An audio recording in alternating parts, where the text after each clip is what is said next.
The story begins as the sunset falls over the trees. A blood-covered body lies on the ground, staining the grass around it. Everything Chung Myung sees is covered in red. He stands there with wide, frightened eyes, unable to understand the scene before him. A grown man lies in front of him, and Chung Myung realizes that only death remains in this place.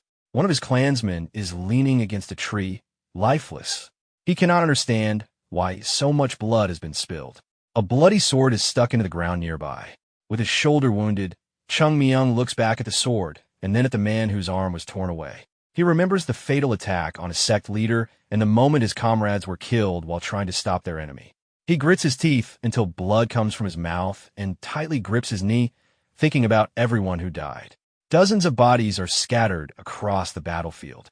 They were the final force of the elite warriors from the 9 great martial arts sects who fought against Chun Ma. Their battle ended with the destruction of almost everything around them. Blood runs down Chung Myung's chin as he wonders who is responsible for this tragedy. Sitting on a mountain of corpses is the one he believes caused everything, the demon who descended from the heavens. The founder of the heavenly demon sect, whose followers painted the world in blood. In the lotus position, Chun Ma, the founder of the demonic sect, sits calmly among the corpses.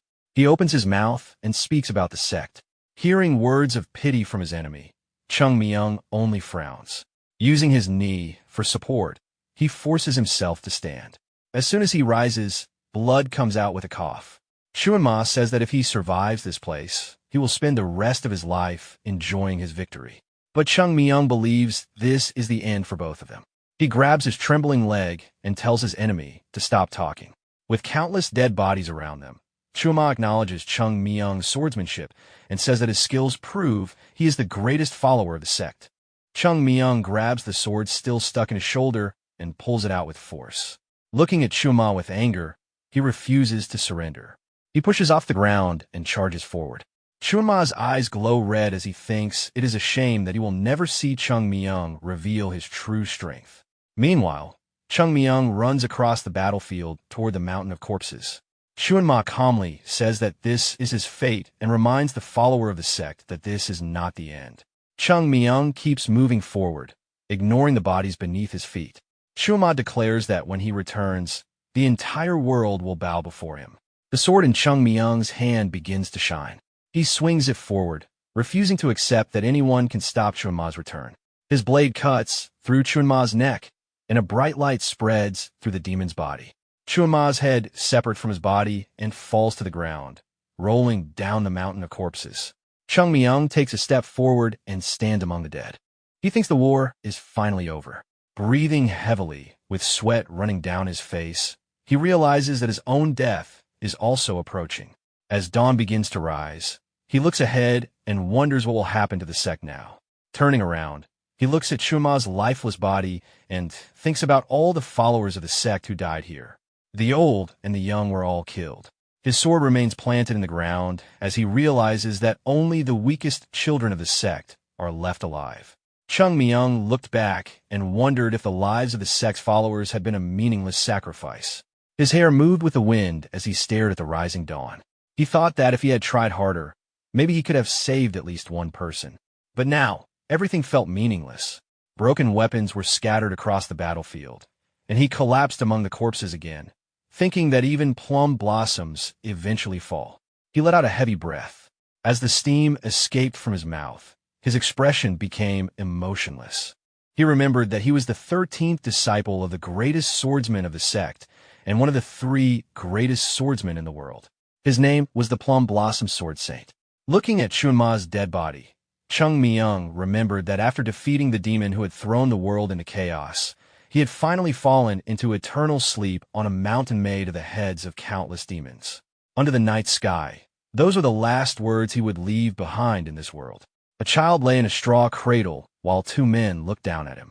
An old man picked him up, and nearby, many disciples of the sect were training in the courtyard. Young Chung Myung stood there holding a wooden sword. His senior disciple called out to him with an angry expression, and Chung Myung felt like his entire life was flashing before his eyes. He stood calmly in front of his teacher, who reminded him that he was a Taoist first and a warrior second. Strength without the Tao was nothing more than violence. Young Chung Myung lowered his head, thinking that his teacher was complaining again. At that time, he was too proud of his natural talent and believed he deserved all the praise he received. He was a foolish person who failed to understand the teachings of the sect. His body sank into the fallen plum blossoms, and he finally realized how blind he had been. Everything he had achieved was because of the sect. The image of his teacher appeared in his mind, asking if he regretted it. Without opening his eyes, Chung Myung admitted that he regretted everything. He remembered his fallen friends and thought that if he had trained harder and become stronger, perhaps he could have changed their tragic fate. Smoke rose above the battlefield as he remembered his teacher saying that there was no reason to regret the past. No matter what happened, the sect would continue to exist. Suddenly, pain struck his body. A scream came from a small hut as someone attacked him. Chung Myung raised his hands to protect himself and thought it was another enemy. But when he opened his eyes, he saw a poorly dressed boy standing in front of him. The boy told him to stop acting strange and scolded him for sleeping there like a useless person. Chung Myung, confused, noticed that everyone else had gone somewhere while he was lying there. He looked at the stranger, holding a stick, and realized the boy was threatening him. Chung Myung told him to stop waving the stick around because he had no idea what was happening. The boy seemed offended, then suddenly laughed. Chung Myung frowned, unable to understand why this strange beggar was laughing at him. He thought he was the Plum Blossom Sword Saint, so he could not understand what this shabby-looking person was doing. The boy raised his stick and declared that Chung Myung would die today. Thinking he needed to teach this person proper manners, Chung Myung reached out to block the attack. But his eyes widened in shock. The stick did not stop. It continued toward his head because his arm was too short. Chung Myung stared in confusion. Why were his arms so small? How could he fail to block such a simple attack? The boy hit him on the head with the stick and continued scolding him, saying that since he did not understand anything, he would explain everything himself. At that moment, another child entered the shack while the ragged boy continued hitting Chung Myung, saying that if he had truly lost his mind, then this beating would help fix him. The new boy looked at the scene in fear. Hearing the cries from inside, he decided to leave and return later. Chung Myung wiped the blood from his face and sat near a pond, angrily cursing the person who attacked him. He thought that he had never received such a beating even during his days in the sect. Remembering the strange boy, he wondered what he would do if he met that little beggar again. With his feet resting in the cool water, Chung Myung stared at his reflection. He could not recognize himself. He touched his face and tried to understand what was happening. Could this really be reincarnation, the thing mentioned in Buddhist teachings? As he watched the water, someone called out to him. Chung Myung turned around and saw the boy who had escaped earlier after watching him get beaten.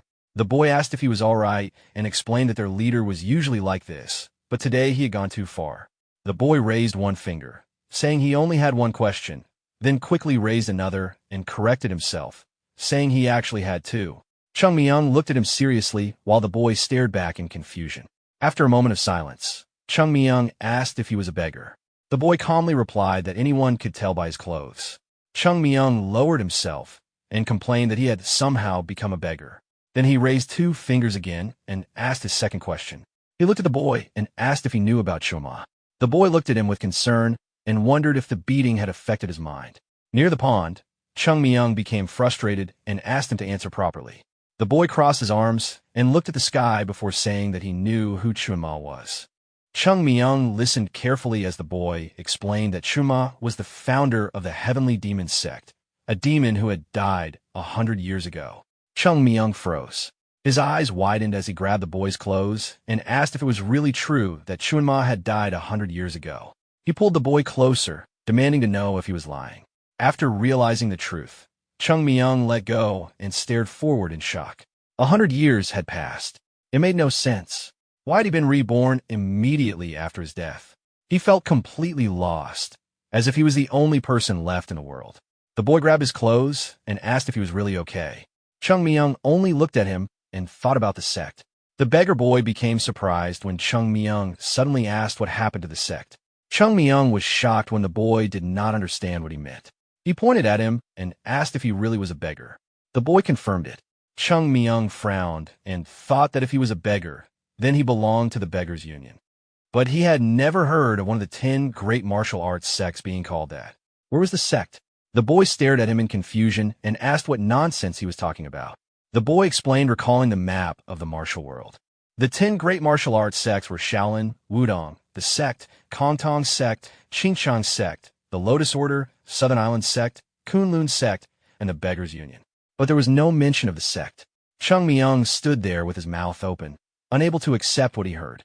He remembered the symbol of his sect and repeated that the sect was not among the 10 great martial arts sects. He grabbed the boy's clothes again and questioned him, saying that even other groups had joined the 10 great sects, so why had the sect disappeared? The most important thing to him was understanding why the sect no longer existed. The beggar boy tried to remember the name of the sect. Chung Myung was surprised when he heard that. After thinking about it, the boy had heard there was such a place in Shaanxi province. Chung Myung stopped shaking him and confirmed that the sect was located in Shaanxi province. He asked if the boy knew anything about it. The boy replied that he had never heard of the sect being one of the 10 great martial arts sections. Still holding on to the boy's clothes, Chung Myung froze when he heard that the sect had been destroyed. His thoughts raced as he remembered his home. The sect, once one of the 3 greatest sects in the world alongside Wudong and the Northern Royal Family, had actually fallen. He let go of the boy, causing the beggar to fall to the ground. Chung Myung stared in disbelief. The boy rubbed his bruised head and looked at him, while Chung Myung said that he would not believe it until he saw it himself. Clenching his fist, he declared that he was going to the sect. The beggar boy looked at him strangely, rubbed his head, and called him crazy. He told Chung Myung to leave and go beg somewhere else if he did not want another beating. Chung Myung raised a finger and said that he still had more questions and needed answers. He touched his chest and asked about the body he was in. He wanted to know the name of the person whose body he had been reborn into. The beggar boy stood up tiredly and said that he was a beggar, so he never had a proper name. He could choose any name he wanted, but his current name was Cho Sam. Chung Myung stretched his face in disappointment and said it was a fitting name for a beggar. Then he asked about his age. The boy replied that poor people usually did not know their exact age. Chung Myung waved his hand and asked one final question, the name of the person who had beaten him. The boy crossed his arms and introduced himself as Kuchul, adding that his real name was John Pal. Chung Myung looked at him seriously and promised that he would repay the favor twice and the insult tenfold. The boy looked at him without much interest and told him to remember the name Chung Myung from the sect. When they met again, he would repay his kindness properly. After saying that, Chung Myung turned and walked away. The beggar boy silently watched him. A moment later, Chung Myung turned back and asked which direction the sect was from Shaanxi province. The birds flew away above the trees as Chung Myung started running. His face turned red from exhaustion. In his previous life, he had never even traveled on such a slow thing as a horse. Yet now he was struggling after only running short distance. His cheeks puffed up from the effort, but soon he collapsed on the ground. Lying face down, he thought that he was already exhausted after running such a short distance. This wee child body was far worse than he expected. He wondered how he would ever reach Shaanxi province like this. Imagining his own grave, Chung Myung thought it would be ridiculous if he died on the way before even seeing the sect again. Still lying on the ground, he sighed and wondered how he would reach his destination. Then he smiled and decided that it was time for his brilliant plan. Chung Myung stood up, caught his breath, and realized that the first thing he needed was to rebuild his physical strength for martial arts. Smiling with excitement, Chung Myung thought about how ordinary people could never understand how valuable this opportunity was. Even someone who had reached the highest level of power might regret wasting such a chance. He remembered his younger days when he rested on trees instead of focusing on his foundation. He recalled how his teacher dragged him across the ground because of his laziness and how he ignored training whenever he was told to practice. He even remembered being caught drinking alcohol that he had secretly taken from his elders. Thinking about it, he smiled and admitted that he did not regret that part. Walking through the forest, Chung Myung decided to try again. He needed a quiet place where he could avoid distractions. Finding a suitable spot beside a tree, he sat down and entered a calm state. His mind contained countless theories about advanced martial arts techniques. The history and teachings of the sect were still stored in his memories. He knew many breathing techniques for cultivating qi, and outside of the sect methods, he had studied even more. As the wind moved through the trees, a leaf fell beside him. Chung Myung decided to begin with another technique. His eyes widened as he remembered the 6 interactions breathing technique. He recalled seeing books about it being sold cheaply in the streets, sometimes for only a few hundred coins. A technique like this seemed worthless to ordinary people. But Chung Myung knew the truth. The 6 interactions breathing technique was the foundation of the sect's teachings. Every new disciple began their path with this method. Although it did not immediately increase strength, it purified the body and created a stable foundation. Chung Myung understood that building power was like constructing a great tower. There was no need to rush because the foundation determined how strong the final result would become. Blue energy began flowing through his veins as he purified the qi inside his body. The light traveled throughout him, removing the unstable energy like separating unwanted threads from a large piece of cloth. The purified energy gathered inside his dantian, forming a stable source of power. A bright glow appeared inside his body. Chung Myung smiled and moved his hands, realizing he had succeeded. The dantian would become the foundation that opened the way toward a new level of power. However, his small body quickly became tired. He thought that although he was weak now, he was still full of potential. Like a snowball rolling down a mountain, his growth would become unstoppable. He wondered if he could finally run toward the sect. Taking his first step, he immediately fell down again. Lying face down in the grass, he realized that he had used up all his energy.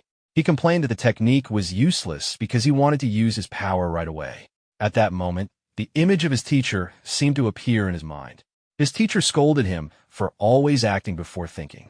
Meanwhile, in the nearby town, people walked through the market streets.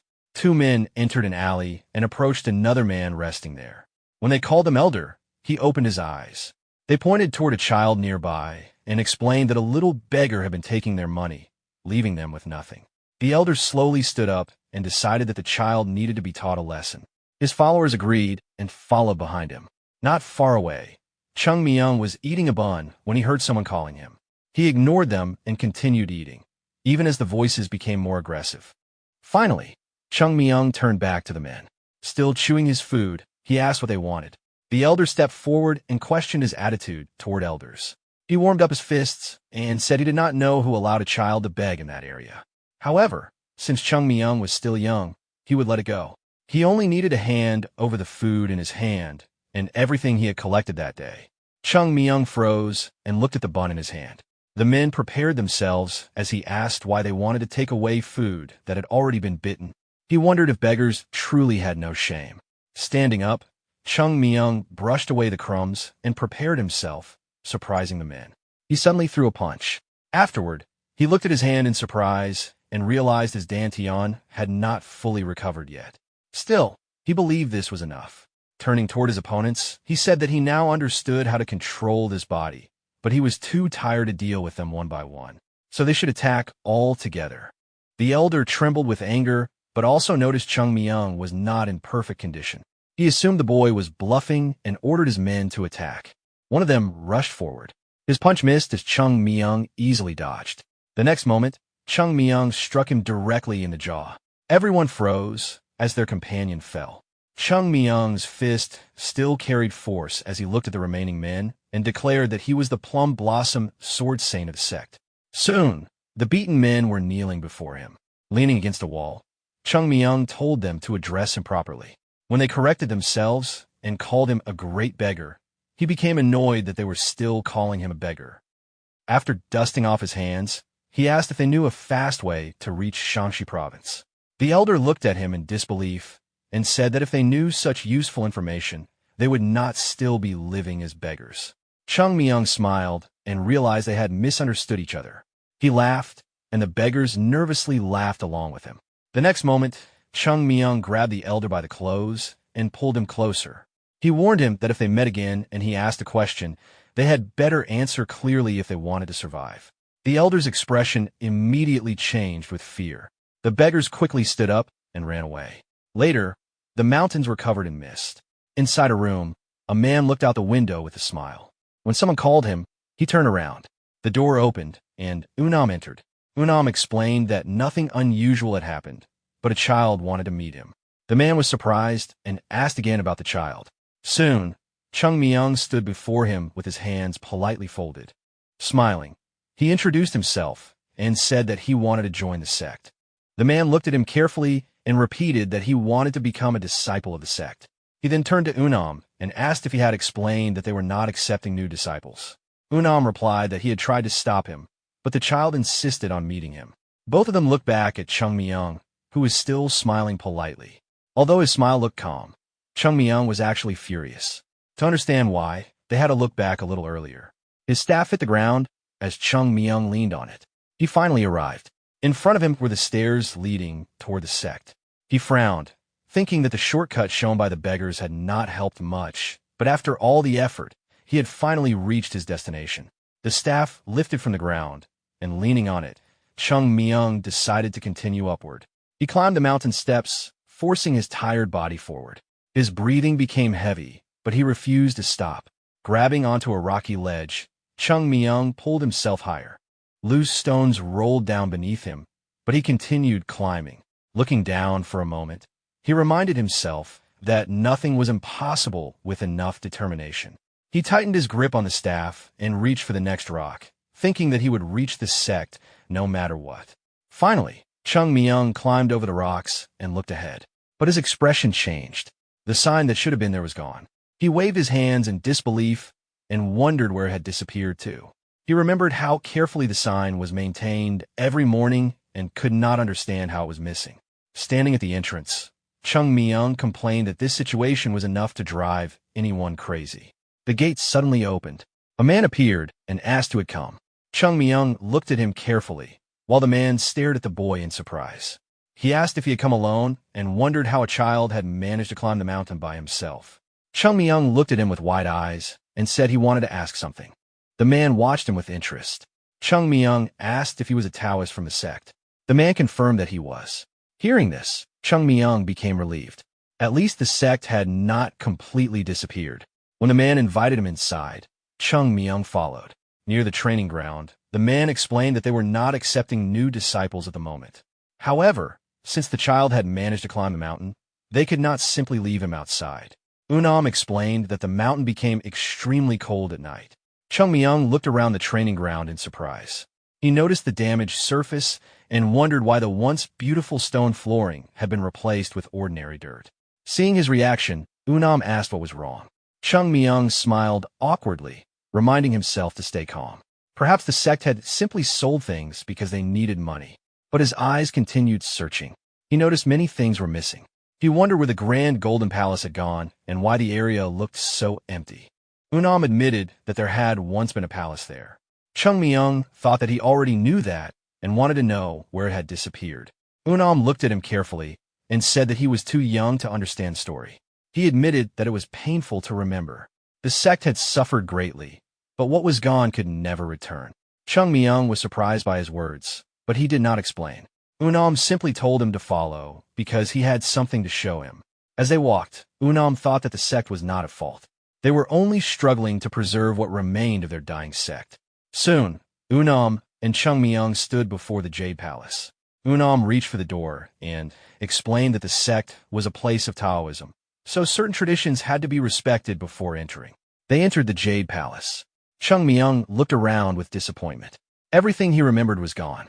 He thought about the precious items that once existed there, the golden candlestick gifted by the emperor, the scroll written by the great monk, and other treasures. He searched the room and noticed more things missing. When he reached the altar, his expression changed.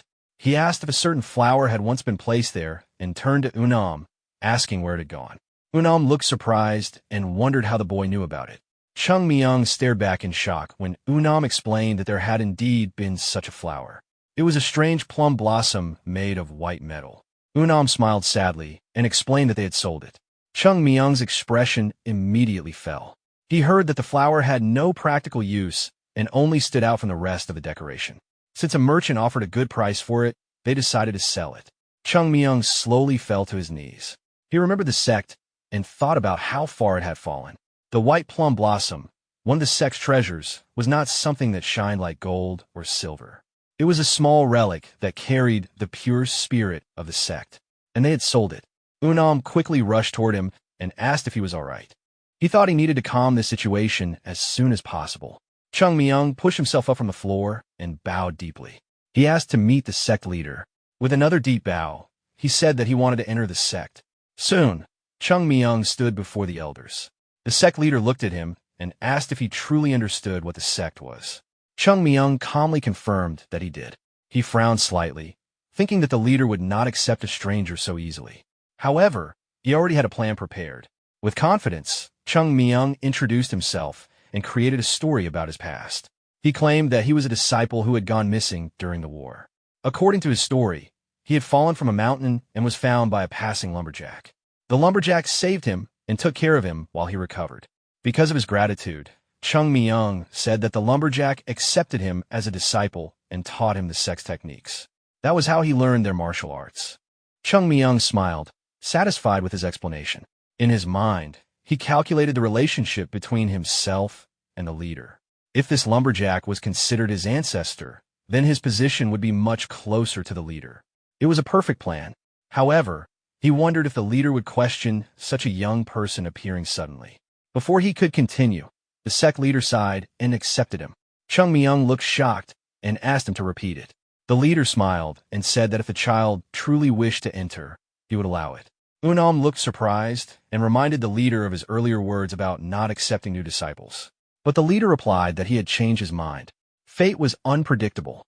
Chung Myung stood there speechless, wondering why the leader showed no suspicion at all. The leader stepped forward and explained that this child clearly knew about the sect and had come all this way for a reason. He said that just as one should not turn away a bird seeking shelter from rain or reject an animal searching for warmth during winter, they should not abandon someone who came to them. Unam bowed and asked if he should prepare the initiation. The leader agreed. Chung Myung frowned, dissatisfied. His imagined relationship plan completely collapsed.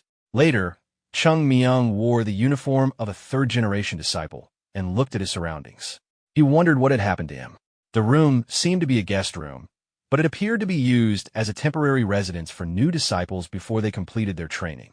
He thought about how the sect never used such arrangements before. After closing the door, Chung Myung decided that someone must live here anyway. Suddenly, he stopped when someone called out to him. He turned around and saw an older disciple standing there. The disciple asked who he was and why he was entering someone else's room. Then he accused him of being a thief. Hearing the commotion, more disciples gathered in the corridor to see what was happening. The disciple who stopped Chung Myung explained that the child had been sneaking around inside his room.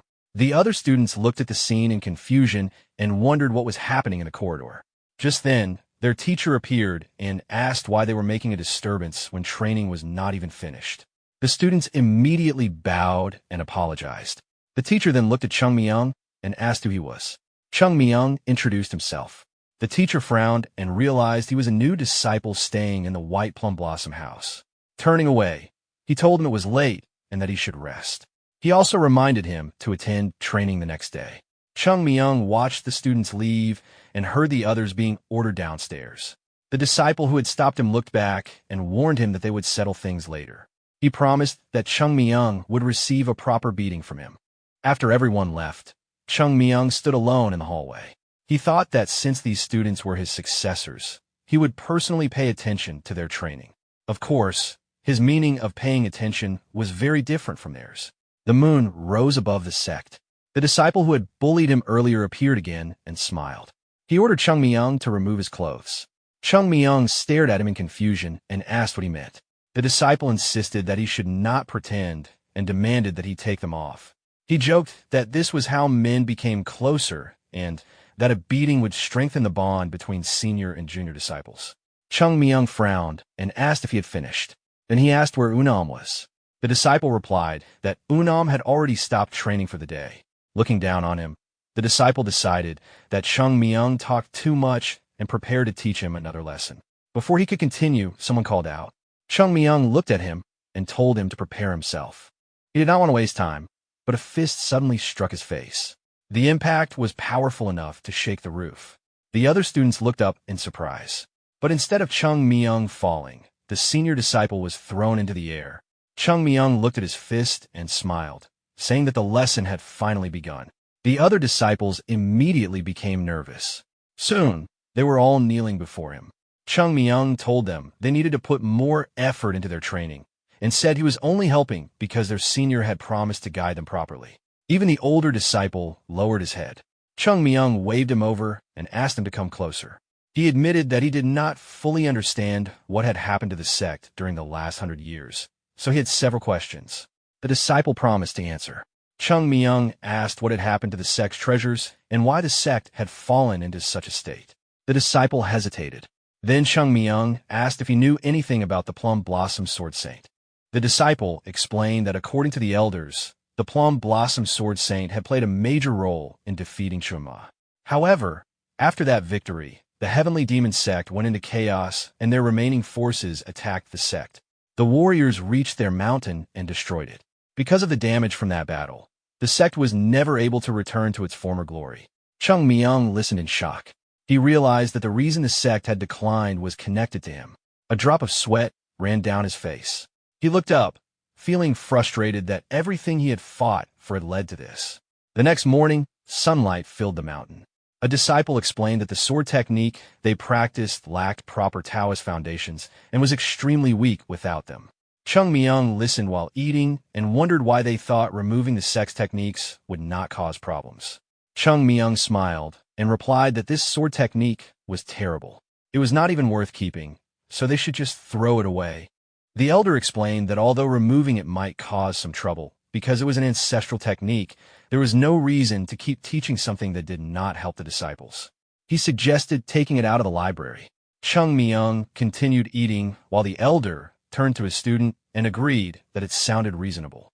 As plum blossoms fell from the tree, the elder mentioned that there was something else they needed to discuss. Sitting across from Chung Myung, he explained that he had not called him over only for that matter. He believed it was time for Chung Myung to take responsibility for his own disciples and asked how he planned to train them. Chung Myung froze. He squeezed the cookie in his hand. When the elder asked what he was thinking, Chung Myung calmly answered that it was simple. First, he would beat them. Once they reached the edge of life and death, they would break through their limits. Silence filled the room. After that day, the elder never suggested giving Chung Myung any disciples again. Later, Chung Myung rested on a wooden bench when someone called him. He asked not to be spoken to so formally.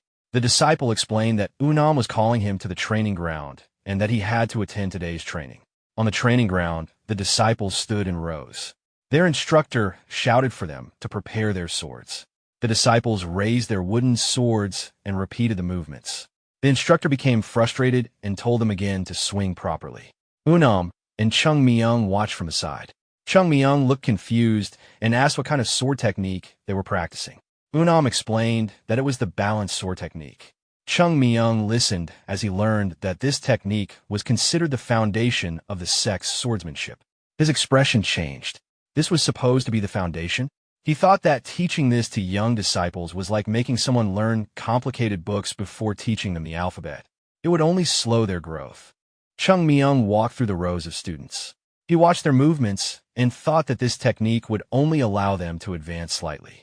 It gave almost no real benefit. The senior disciple continued practicing.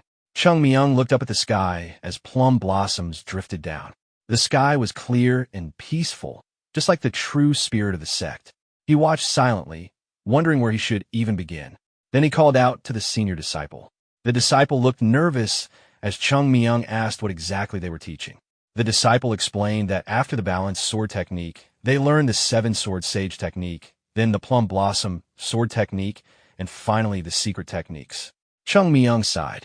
The disciple tightened his grip on his sword and explained that their final technique was the Tai Hua plum sword technique.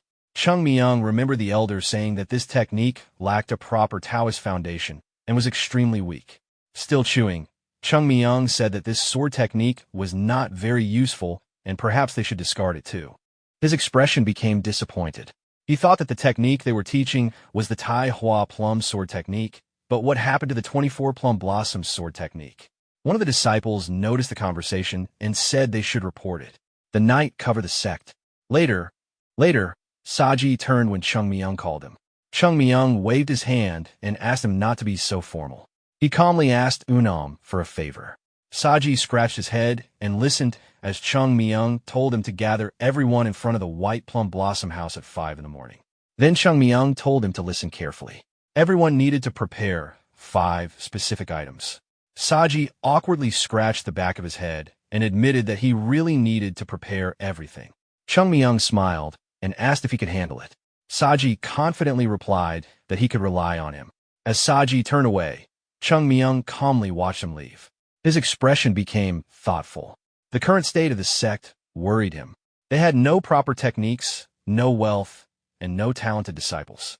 It was no surprise that the sect had declined so badly.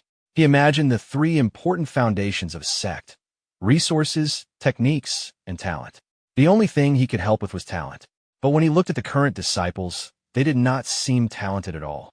For a moment, he doubted himself. Still, he remembered that even a journey of 1,000 miles began with a single step. He watched the departing Saji and decided that his first goal would be improving these useless senior disciples. Meanwhile, the senior disciples left the building. They complained that no junior disciple should be able to summon his seniors whenever he wanted. Saji looked at them and wondered if they were serious. It seemed they were not aware of what had happened the previous night. When they realized they were talking about Chung Myung, they became annoyed. Soon, Chung Myung stood surrounded by the senior disciples. They questioned why he had forced them to wake up so early and demanded an explanation. Chung Myung sighed. Then he suddenly smiled and turned toward them. He apologized, saying that there must have been a misunderstanding. He gently pushed the angry disciples toward the dormitory and suggested they discuss everything inside. The seniors entered the building, and Chung Myung followed. The doors closed. For a moment, everything became quiet. Then the dormitory started shaking. Saji looked at the building in concern as the shaking became stronger. Suddenly, the doors opened. The exhausted senior disciples stumbled out and lined up in front of Chung Myung. Chung Myung calmly asked them to stay quiet, warning that they might wake the sect leader. He stepped forward and announced that training would happen every morning at the same time. The mountains were illuminated by the morning sun. Inside his room, the leader woke up and looked outside. He wondered why the disciples had not come to greet him as usual and realized everyone was still sleeping. He got dressed, remembering that they had recently accepted a new disciple. He assumed the students were simply tired after the initiation ceremony. Walking outside, he thought that he needed to teach them a proper lesson. Even if Jogul was strict, he should not push the disciples too hard. But when he reached the training ground, he stopped in surprise. The students were lying exhausted on the ground. Sasek stared at them, confused. A drop of sweat ran down his face as he asked what had happened. The senior disciples looked at each other and stayed silent. They did not dare explain. Meanwhile, Saji walked forward carrying a sword, looking completely exhausted. Behind him was Chung Myung.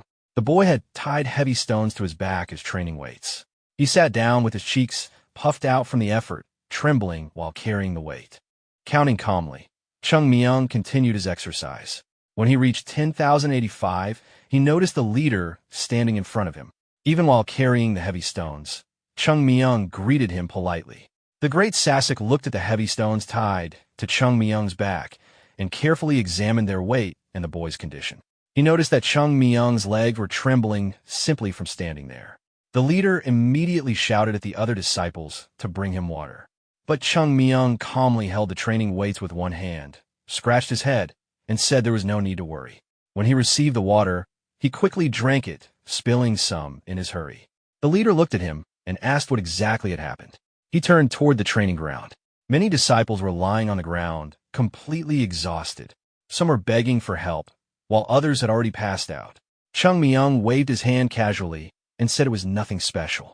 This was just morning training, and from today onward, they would practice like this every day. However, since it was their first day, everyone had pushed themselves too much.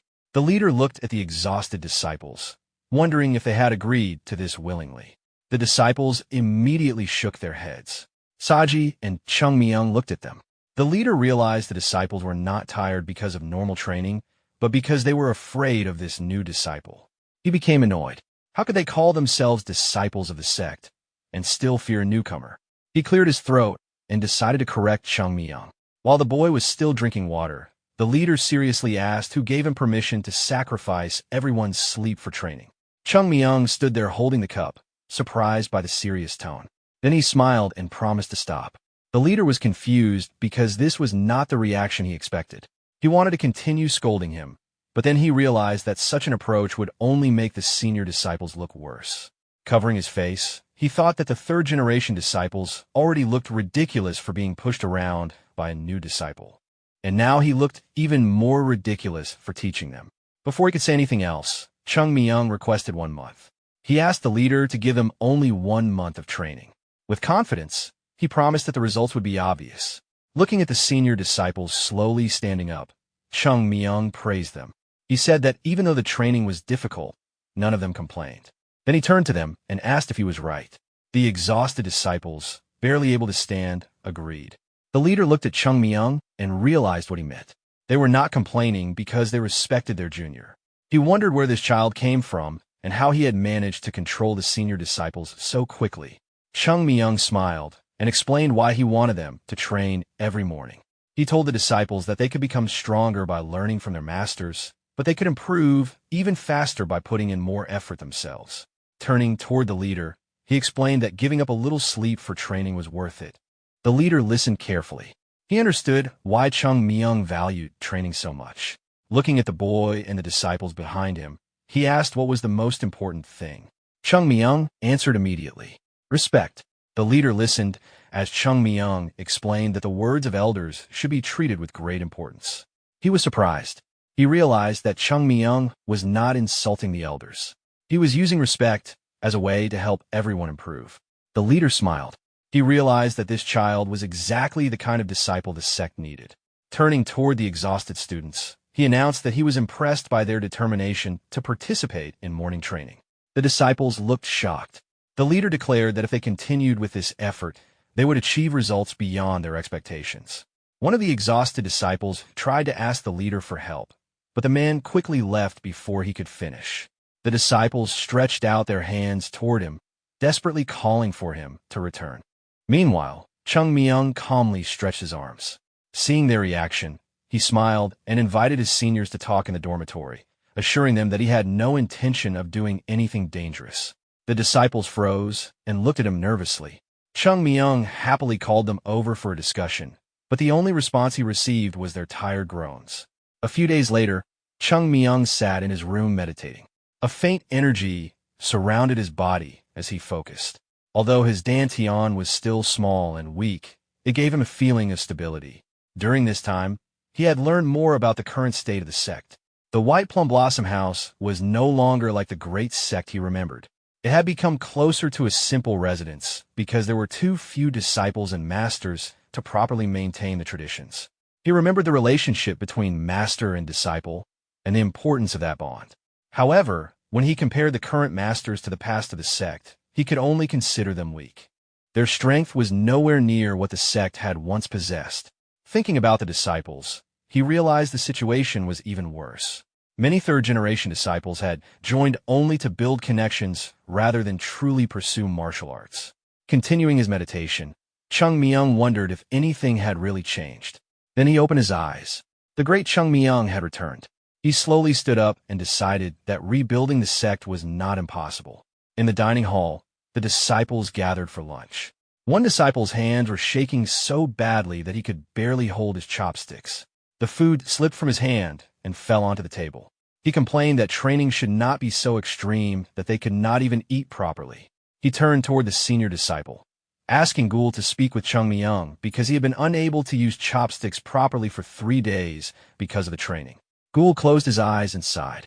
The disciples were surprised when he told them they were complaining too much. Putting down his chopsticks, Gul asked if he looked like someone who ran errands for them. The disciples became quiet. Only Zhang continued eating. Gul explained that if they had a problem with Chung Myung, they should speak to him directly instead of complaining behind his back. One disciple stood up and asked Gul for a private conversation.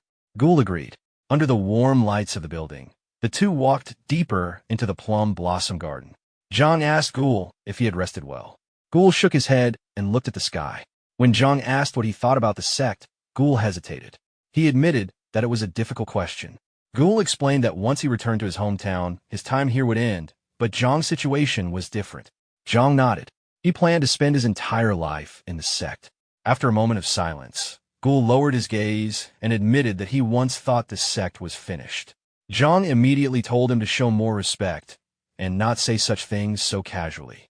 But Gul changed his mind after remembering Chung Myung. Since Chung Myung arrived, everything had changed. He remembered the painful training and admitted that although it was harsh, he had never pushed himself that far before. Then he remembered Chung Myung carrying 2 huge boulders while acting as if it was nothing. Compared to that, their own training seemed small. Gul clenched his fists and said that he wanted to reach that level. He turned and said that he would work hard until he became a master whose name would be known throughout the world. Zhang smiled. Under the falling plum blossoms, he told his friend that he had the same goal. Meanwhile, Chung Myung watched the entire conversation from the branch of a plum tree. He leaned back comfortably and smiled, thinking that these two were finally showing some determination. Unam had also accepted his words without hesitation, but Chung Myung knew there was still a lot left to do. Just then, his thoughts were interrupted by loud voices coming from the sect gate. Someone was demanding that the sect leader come out. Chung Myung narrowed his eyes in confusion. A group of people was aggressively knocking on the gates, demanding entry. The gates opened, and several merchants entered the sect grounds carrying torches. They loudly called for the sect leader. The commotion stopped when Unam and Sasek appeared with a nervous expression and explained that such behavior was unacceptable inside the sect. Watching from the plum tree, Chung Myung wondered how these people had managed to enter through the gates and what exactly was happening. The merchants complained that they had waited long enough and there was no more time. They demanded that their money be returned. Chung Myung was surprised. He wondered how the sect had ended up in such a situation. The men near the entrance shouted that their leader had no shame for hiding instead of coming out. After they called again, the old man finally appeared at the door, drawing everyone's attention. Chung Myung peeked from behind the group as the leader calmly asked what brought them to such a remote place so late at night. Seeing him, Chung Myung no longer had any doubts. This was indeed the head of the sect. As Chung Myung observed him, he noticed that even his smallest movements and words carried a faint aura. His eyes briefly moved to the old man's legs while the merchants questioned why he was pretending to remain calm. Chung Myung understood that the man was simply maintaining appearances. The leader raised a hand and greeted the visitor. The owner responded politely, and the old man admitted that he had not expected the owner of Kong Pavilion himself to come all the way here. The owner laughed awkwardly and explained that he had no desire to climb the mountain again, but many people had pushed him to make the visit. The old man lowered his head and listened as the guests reminded him that the agreed deadline had already passed. Khan explained that they had already been patient and that according to the contract, the amount owed should have increased by half by now. However, because the sect had saved their lives many times before, they had tried to handle the matter gently. The owner then gave a final deadline of 7 days and stated that if payment was not made by then, they would confiscate the sect's temple. At that moment, someone hiccuped. Everyone turned around. Someone quietly remarked that it seemed inappropriate to let a child hear such things. From the temple roof, a voice asked whether they were merchants from Wan Prefecture. One of the companions raised his hand and confirmed it. Chung Myung covered his face and looked away, realizing he had no idea what the boy might do next, and deciding it was safer to stay back. Gul asked whether Wan Prefecture was the village below the mountain, and his companion confirmed it, saying he remembered visiting there while trading with his father. A disciple then asked whether that meant the sect had borrowed money from merchants. The reply came that he did not know the details, but he did know the owner of Kong Pavilion. The explanation followed that the man was the owner of Taiwa Pavilion in Wan Prefecture, the largest pavilion in the region, a wealthy merchant involved in many affairs.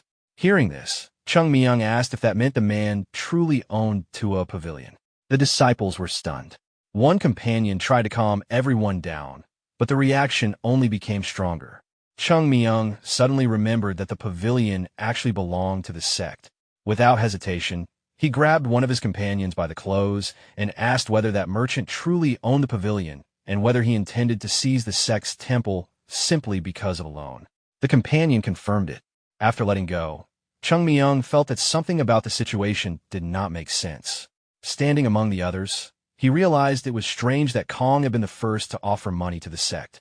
Lowering his head, he came to the conclusion that this entire situation had been planned. Turning back to his companions, Chung Myung asked whether they remembered the conversation from earlier and whether the requested item had been brought. The disciple looked confused, and Chung Myung frowned as he reminded him what they had been discussing. As he rushed off, his companion shouted that he would bring it immediately. When he returned holding the item, he asked what Chung Myung intended to do with it. Chung Myung removed his clothes and explained that there was a saying in Buddhist teachings. As he changed into the outfit, he reflected that if one meets the Buddha, one must kill the Buddha, and if one meets one's ancestor, one must kill the ancestor as well. Adjusting his sleeves, he added that reaching the highest level of Tao sometimes required going against the path itself. Placing his hands on his hips, Chung Myung declared that he was going to search for the true path. His two companions stared in confusion and questioned where he intended to go dressed like that and whether he was seriously planning to leave the temple. Ignoring them, Chung Myung leaped over the wall while they called him insane. In the distance, the city and its tall tower came into view. Meanwhile, the merchants sat together and talked about how the leader of the sect had looked completely troubled despite being given one final opportunity. One of them pointed out that the debt had already exceeded 100,000 yuan. Another asked whether it was true that the old man had been surprised to see Khan personally accompany them. The owner smiled and admitted that although he was a merchant who pursued profit, he regretted having to do this because the relationship between them had lasted for generations.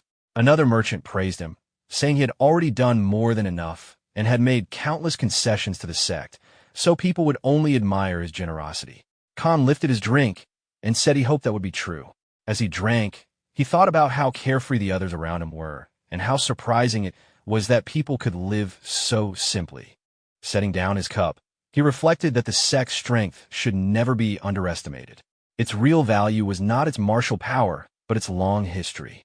As he reached for the food, Kong thought that there was almost no one in Shaanxi province without some connection to the sect. Tearing apart the duck with his chopsticks, he realized that the sect had become weak and compared them to the soft skin breaking under pressure. One merchant then asked what they planned to do with the Mount Hua temple and whether confiscating it made sense when selling it would be difficult. Smiling, the advisor questioned why they would settle for something smaller. The owner closed his eyes and explained that the temple's value was far greater than anyone imagined. Although it looked old, it was worth far more than it appeared. When the others failed to understand, Kong silently thought about how short-sighted they were. He finally explained that they could use the sect's enemies to their advantage. Many sects would gladly spend enormous amounts to restore the temple if it also meant destroying the sect. The merchants listened in surprise as he assured them that everyone would receive their share. One of them stood up and praised the owner's insight. Drinks were poured, and everyone raised their cups in celebration. Later, one of the advisors walked down the street feeling satisfied. Staggering slightly, he thought that if they managed to pull money from the sect, the amount would support him for the rest of his life, because the pavilion owner never handled money carelessly. Under the cloudy night sky, he noticed the bright moon and then realized he could not actually see it, assuming it was simply a new moon. As he continued along the street, he thought that he should walk outside at times like this more often. Then he suddenly opened one eye. A blurry figure stood ahead. He focused and opened both eyes. Chung Myung was standing in front of him. With a serious expression, Chung Myung ordered him to stop. Rubbing his cheek, the advisor looked at the small figure in front of him and thought he resembled the kind of robber drawn in old illustrations. He wondered whether robbers actually dress like this and whether they openly announce themselves. Crossing his arms, he asked whether the stranger was a robber. Chung Myung explained that he had no interest in money and only wanted answers to a few questions. If he received them, the man would leave unharmed. The advisor replied that it was not that he refused to answer, but that he had little choice. As he mentioned that he currently had many companions with him, several fighters suddenly appeared around him. Chung Myung immediately recognized them as high-level bodyguards. One of them asked whether they should eliminate the robber, but the merchant decided they should hear him out first and ordered them to capture him without preventing him from speaking. Turning away, the advisor thought that he disliked scenes of violence and assumed his guards would handle everything. Then his eyes widened. He turned around in confusion, wondering whether they had not been told to leave the robber alive. Chung Myung was already standing there holding the final fighter. After throwing the body aside, he remarked that people should listen when instructions are given, though some never do. He gestured for the merchant to come closer. Standing in front of him, Chung Myung repeated that if he answered the questions honestly, he would leave without injury and asked whether the conditions were understood. The advisor quickly agreed. Chung Myung grabbed him by the clothes and remarked that things would have stayed simple if he had answered from the beginning instead of resisting. He assured him that he would still remain capable of speaking. Some time later, the man's face was covered in bruises. Chung Myung asked whether he was finally prepared to speak properly, and the advisor agreed to tell everything truthfully. Crossing his arms, Chung Myung asked whether it was true that the sect had borrowed more than 100,000 yang. The man confirmed it. Chung Myung called him out and pointed out that even if he stripped the merchant of everything now, there would not be 100,000 left, not even 10,000. He questioned how a nearly collapsed sect could possibly have borrowed that amount. The advisor explained that it was because of interest. They had lent the money at extremely high rates, and once repayment failed, the interest kept growing until the original amount became insignificant. Chung Myung struck him again and questioned whether he was actually proud of that. The merchant collapsed to the ground. Chung Myung then asked whether he owned the cotton shop. The advisor answered yes. Chung Myung asked when he had acquired it, and the man claimed that the shop had belonged to his family for generations. But Chung Myung immediately knew that could not be true. From his knowledge of the city, he remembered that the shop had originally been one of the sect's businesses. In fact, all of the profitable businesses in this area had belonged to the sect. Thanks to them, Hain had grown from a forgotten village into a county. As the sect declined, those entrusted with management had most likely taken control for themselves. While thinking through everything, Chung Myung continued pressuring the man. Then he suddenly turned. Someone had called out to him. A surviving fighter stood up and accused him of attacking from behind. Holding the hilt of his sword, the man judged from Chung Myung's skill that he was far from an ordinary martial artist and demanded to know who he was. The bodyguard stepped forward and introduced himself confidently, believing the young man should recognize his name. After releasing the merchant, Chung Myung casually apologized for not knowing him and questioned what difference knowing his identity would make. The guard responded that a swordsman should at least know who would fall beneath his blade. Chung Myung calmly remarked that he had recently seen someone collapse from a single strike. The swordsman frowned at what he considered arrogant behavior and slowly drew his sword. Without hesitation, he rushed forward and demanded that Chung Myung defend himself. Jongbin charged in with full force. Standing still, Chung Myung understood that the man likely came from an influential family, but comparing skill, speed, and strength alone was meaningless. His sword lay nearby as he reflected that being stronger physically did not automatically mean being stronger overall. The weapon returned to his hand. In the next moment, he deflected the incoming attack. The opponent's expression changed immediately. Holding back the blade, Chung Myung understood that the difference between them was experience. He still carried the memories of the Plum Blossom Sword Saint. Knowing raw strength was insufficient, he redirected the opponent's power instead. The swordsman was thrown backward. Chung Myung slightly rotated the blade and launched a strike. At that moment, plum blossom petals seemed to scatter around the battlefield. The opponent stared in shock as Chung Myung told him to train more and return later. Using the 24 plum blossom sword technique, Chung Myung passed through him. The sword dropped to the ground. As Chung Myung lowered his weapon, he remarked that people should understand their place. Then he heard someone cry out in disbelief. Turning around, he realized he had completely forgotten about the advisor. At that moment, Chung Myung regretted revealing his sword style. The merchant slowly opened one eye. Chung Myung wondered whether he had recognized the technique since he had even formed the plum blossom bud. But instead of recognizing it, the man praised the swordsmanship as refined and exciting, claiming he had even sensed a subtle freshness within it. Chung Myung stared in confusion and wondered where such a conclusion had come from. Then the merchant suddenly asked whether the young man had arrived from Jong-un. They looked at each other in silence. After a brief pause, Chung Myung simply agreed. The merchant then promised to answer every question. Later, under the cloudy sky and among the mountains, two disciples waited outside the door. Gul nervously bit his nail and asked where Chung Myung could be. His companion told him to calm down and reminded him that Chung Myung was not foolish and would return before it became too late. Still, he hoped nothing had happened. Then sounds came from behind the door. It slowly opened. Chung Myung stepped inside. Gul immediately closed the door behind him while Jang asked whether everything had gone well. As Chung Myung put his clothes back on, He casually explained that they simply had a peaceful conversation and that he had even been given travel money. Adjusting his sleeve and belt, he realized that his identity had not been exposed and everything had gone smoothly. But for some reason, he felt disappointed. Looking down, Chung Myung thought that no matter how great the Plum Blossom Sword style once was, it was no longer the symbol of the sect. Even someone who had spent his whole life near the sect failed to recognize it after seeing the technique. His companion looked at him and asked why he had left the sect. Chung Myung smiled and said that children did not need to know such things.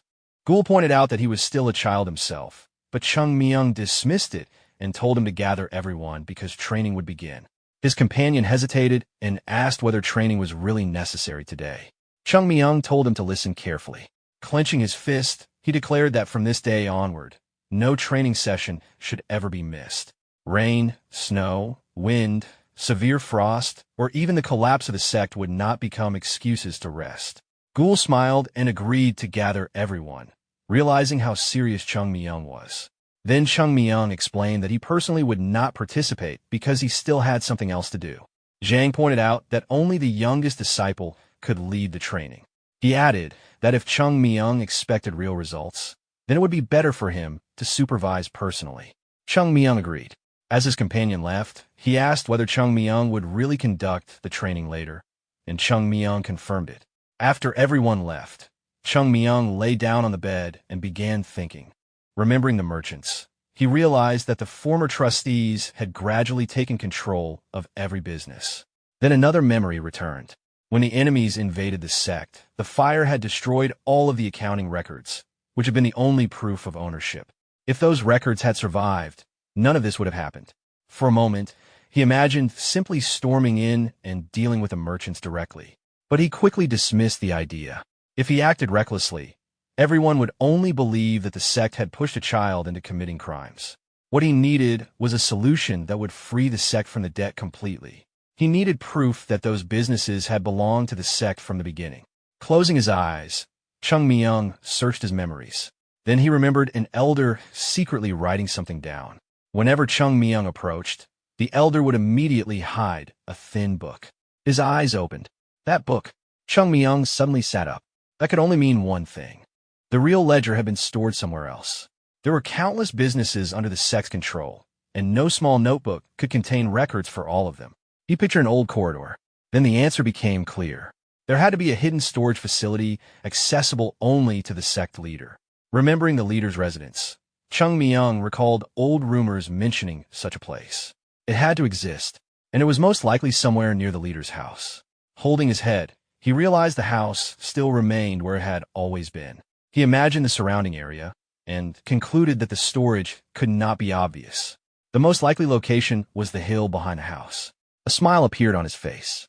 If it had been built underground inside the hill, nobody would ever suspect it existed, unless they already knew. Chung Myung realized that an unexpected treasure hunt had begun. He immediately opened the window. Jumping outside, he mentally apologized to the great leader and hoped he would understand. At the same time, he reminded himself that reviving the sect came first. Landing on the wall with a stick resting across his shoulder, he decided that if he found the ledger, he would hand it directly to the leader. With a grin, he leaped down. A bright flash crossed the mountains. Later, sitting on the ground, Chung Myung muttered that he would not die from something like this. Standing in the forest, he realized that even a small hill was still a mountain, and searching it would not be easy. He looked down. Blue energy spread through his body. Something slowly began forming in his hands. Immediately afterward, Chung Myung placed both hands on the ground. A bright stream of energy spread beneath the surface as he reasoned that if the energy collided with a large empty space, it would reveal a hidden storage area. Looking across the mountain, he realized he had no idea where the storage actually was. Even so, there should not be a hollow space underground without reason. After exhausting himself and dropping to the ground, he concluded that this location was wrong, but he refused to stop. Another flash of energy spread through the mountains. Chung Myung decided to try again. Then suddenly, the energy reacted in one particular area. His eyes widened. The glow flowing from his hands disappeared. Grabbing his tool, he realized he had finally found it. Swinging the pickaxe, he understood that all that remained was uncovering the hidden storage. As he dug into the ground, he told himself that everything would work out if he could just see what was below. Soon, brick flooring appeared. Chung Myung stared in surprise. He wondered why the roof appeared to be ordinary stone when the sect's ledger and valuables were supposedly hidden there. He removed one brick. Then he looked inside. A corridor stretched into the darkness. At that moment, he realized he had discovered an entrance leading underground. Then suddenly, someone's foot appeared. Chung Myung froze. The sect leader was walking through the corridor. Watching him, Chung Myung realized that the leader had known about this place all along. The old man stopped. He slowly placed his hand against the wall ahead. Chung Myung noticed cracks across the surface and understood that this was the real entrance to the underground storage. The leader's hand trembled. At first, Chung Myung thought he was trying to do something, but then he realized the old man simply could not. He stood there silently in front of the wall. Thinking back to the sect's collapsing entrance, Chung Myung understood that its decline could no longer be hidden. As the sect weakened, ignorance spread and management alone could not reverse the situation. Looking at the old man, Chung Myung realized he had spent his entire life protecting the sect only to watch it slowly collapse. He wondered what the leader truly felt. The trembling hand gave him the answer. This was not someone who could share his burden. As the person meant to support everyone else, he had to carry everything alone. Here, in this hidden place, only his pain and regret remained. The sun slowly rose over the mountains. Light entered through a gap above. Chung Myung jumped down into the corridor. Standing in the middle of the long passage, he looked into the darkness and felt the weight of everything. Then he turned around. It was not too late. But before anything else, he had to open this door. Placing his hand against it, he released energy directly from his body. The energy flowed into the surface, then his eyes widened. The wall reflected it back. Looking carefully, Chung Myung realized what it was. Eternal iron. The door was made from it and was as thick as an arm. It was a metal more valuable than gold. Yet an entire underground chamber had been built with it. Keeping his hand on the surface, Chung Myung realized only the strongest martial artists could destroy such a barrier. Now he understood why the leader had never even attempted to force it open. Light continued to pour into the corridor. Then Chung Myung realized another problem. He could not cut through it either. Standing in front of the door, he understood that if the elder had entered before, there had to be another method. There had to be a key. His eyes widened. He reached toward the door and placed both hands against it. Only then did he notice strange markings. Touching them carefully, he realized they were not decorations. They were sword traces. His expression changed. These marks resembled the Plum Blossom Sword style. The patterns reminded him of the 24 Plum Blossom Sword. Looking more closely, he recognized techniques connected to the bamboo leaf form, one of the hidden principles of the Plum Blossom Sword. Another pattern followed. Everything slowly began connecting in his mind. Perhaps this itself was the key to opening the door. Exhaling slowly, Chung Myung realized the mechanism would require several stages. Imagining the sword forms, he understood that only by combining bamboo mastery, the 6 interactions, and the 24 Plum Blossom Sword could someone reveal the true power of the Plum Blossom Sword style and open the door. Looking at the center of the pattern, he realized he had figured out the activation method. But there was still a problem.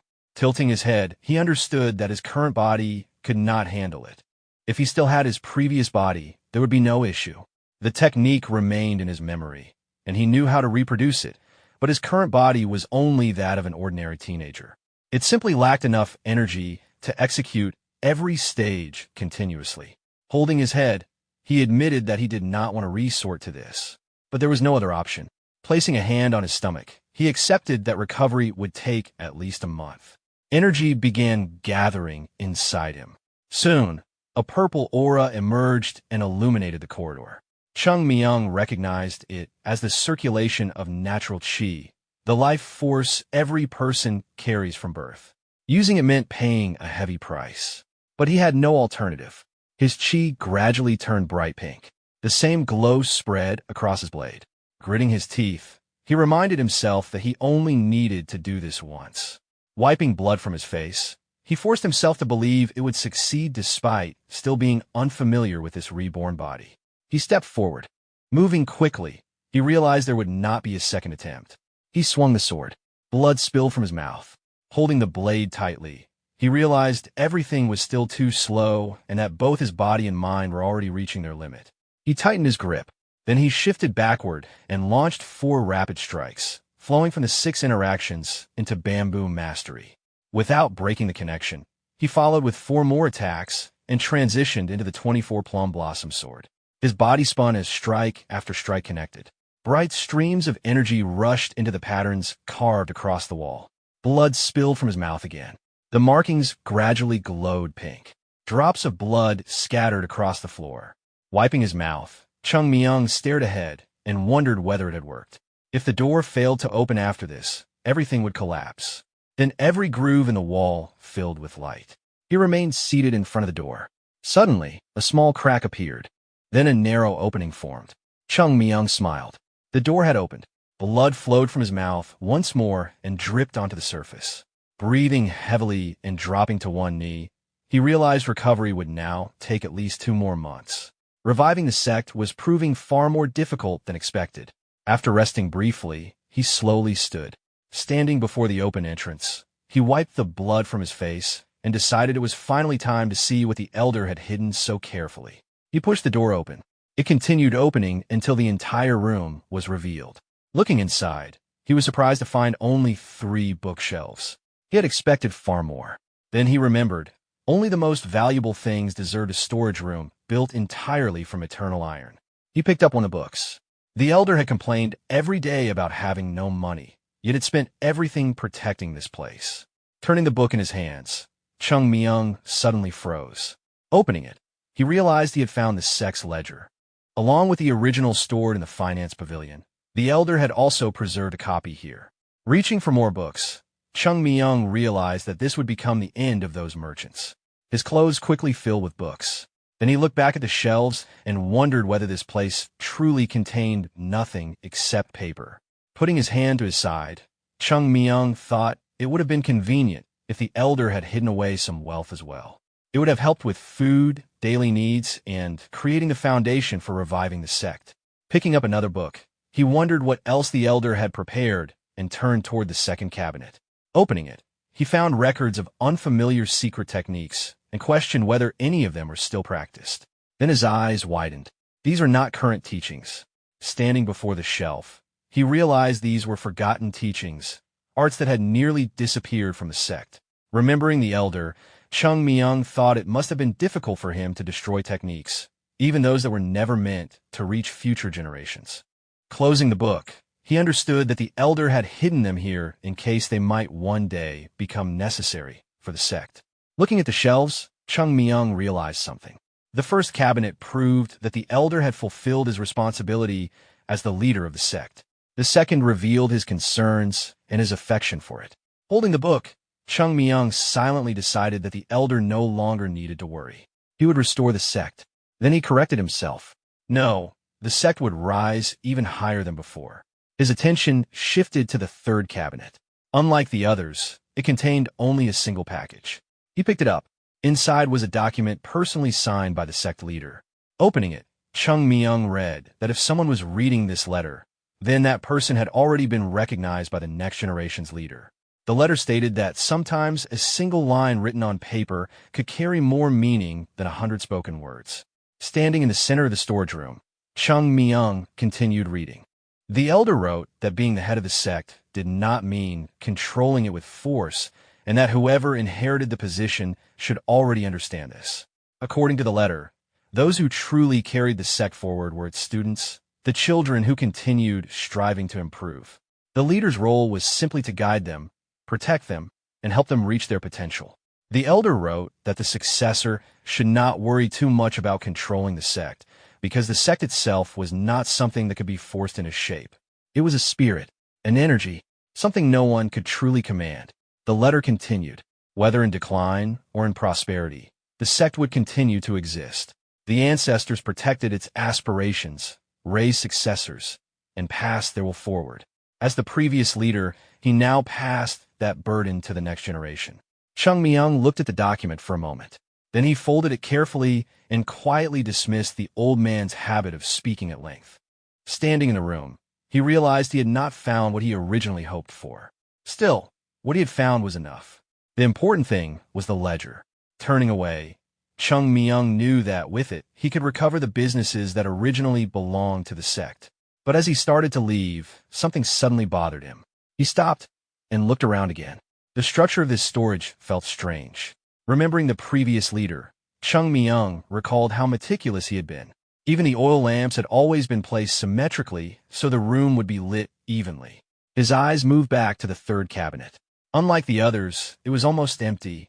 Chung Myung placed a hand on the shelf, then suddenly grabbed it with both hands. Lifting the cabinet away from the wall, he became certain there had to be something hidden. He set it aside. Behind it, there was a hole. Chung Myung looked into the opening. His eyes widened. He had discovered a hidden chamber. Looking inside, he immediately understood there had to be something important hidden there. He jumped down, then he froze. Gold was stacked tightly in front of him. His eyes moved across neatly arranged weapons and valuable swords lined against the wall.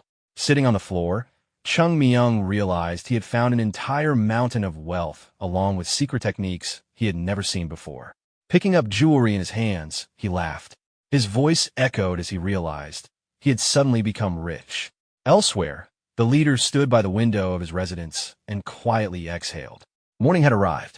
He thought that this day would bring happiness to someone, but for him, it would only bring despair. Closing his eyes, he remembered that only 5 days remained before the deadline given by the owner of Kong Pavilion. Then someone urgently called his name. Opening the door, the leader asked what had happened. The assistant hurriedly explained that it would be easier to understand after seeing it in person. When asked where they were going, the assistant only insisted that it was urgent. The two immediately set off. They crossed through the forest. While moving, the leader suddenly noticed students collapsed on the ground. Jumping over them, he worried about what had happened. The assistant explained that the students had simply been training on their own since morning. Soon they arrived.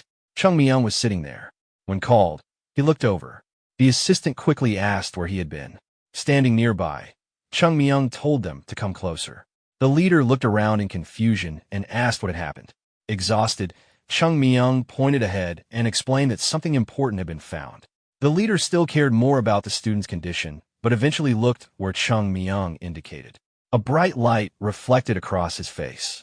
In front of him lay bags of gold and countless valuables. Chung Myung casually explained that he had found them by accident. The old man turned in disbelief.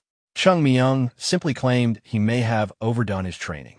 Instead of questioning further, the leader told him to rest. Sweat slowly formed on the old man's face. But his attention was not on the gold. It was on the books.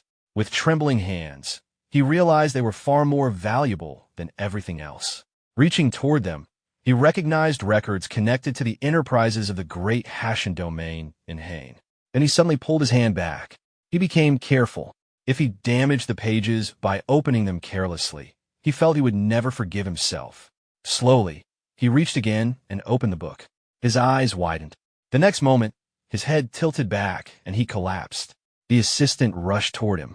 Later, waking up abruptly, the old man shouted about the 7 postulates of the Wild Plum Sword. Back in the residence, he immediately asked about the contents of the box. The assistant confirmed everything. The leader then ordered the head of finance to be called. The finance elder arrived holding the records. Smiling, he explained that every document was original. The leader asked if that was truly confirmed. The answer was yes. Even the ownership rights had been verified. These were official government certificates that could serve as legal proof.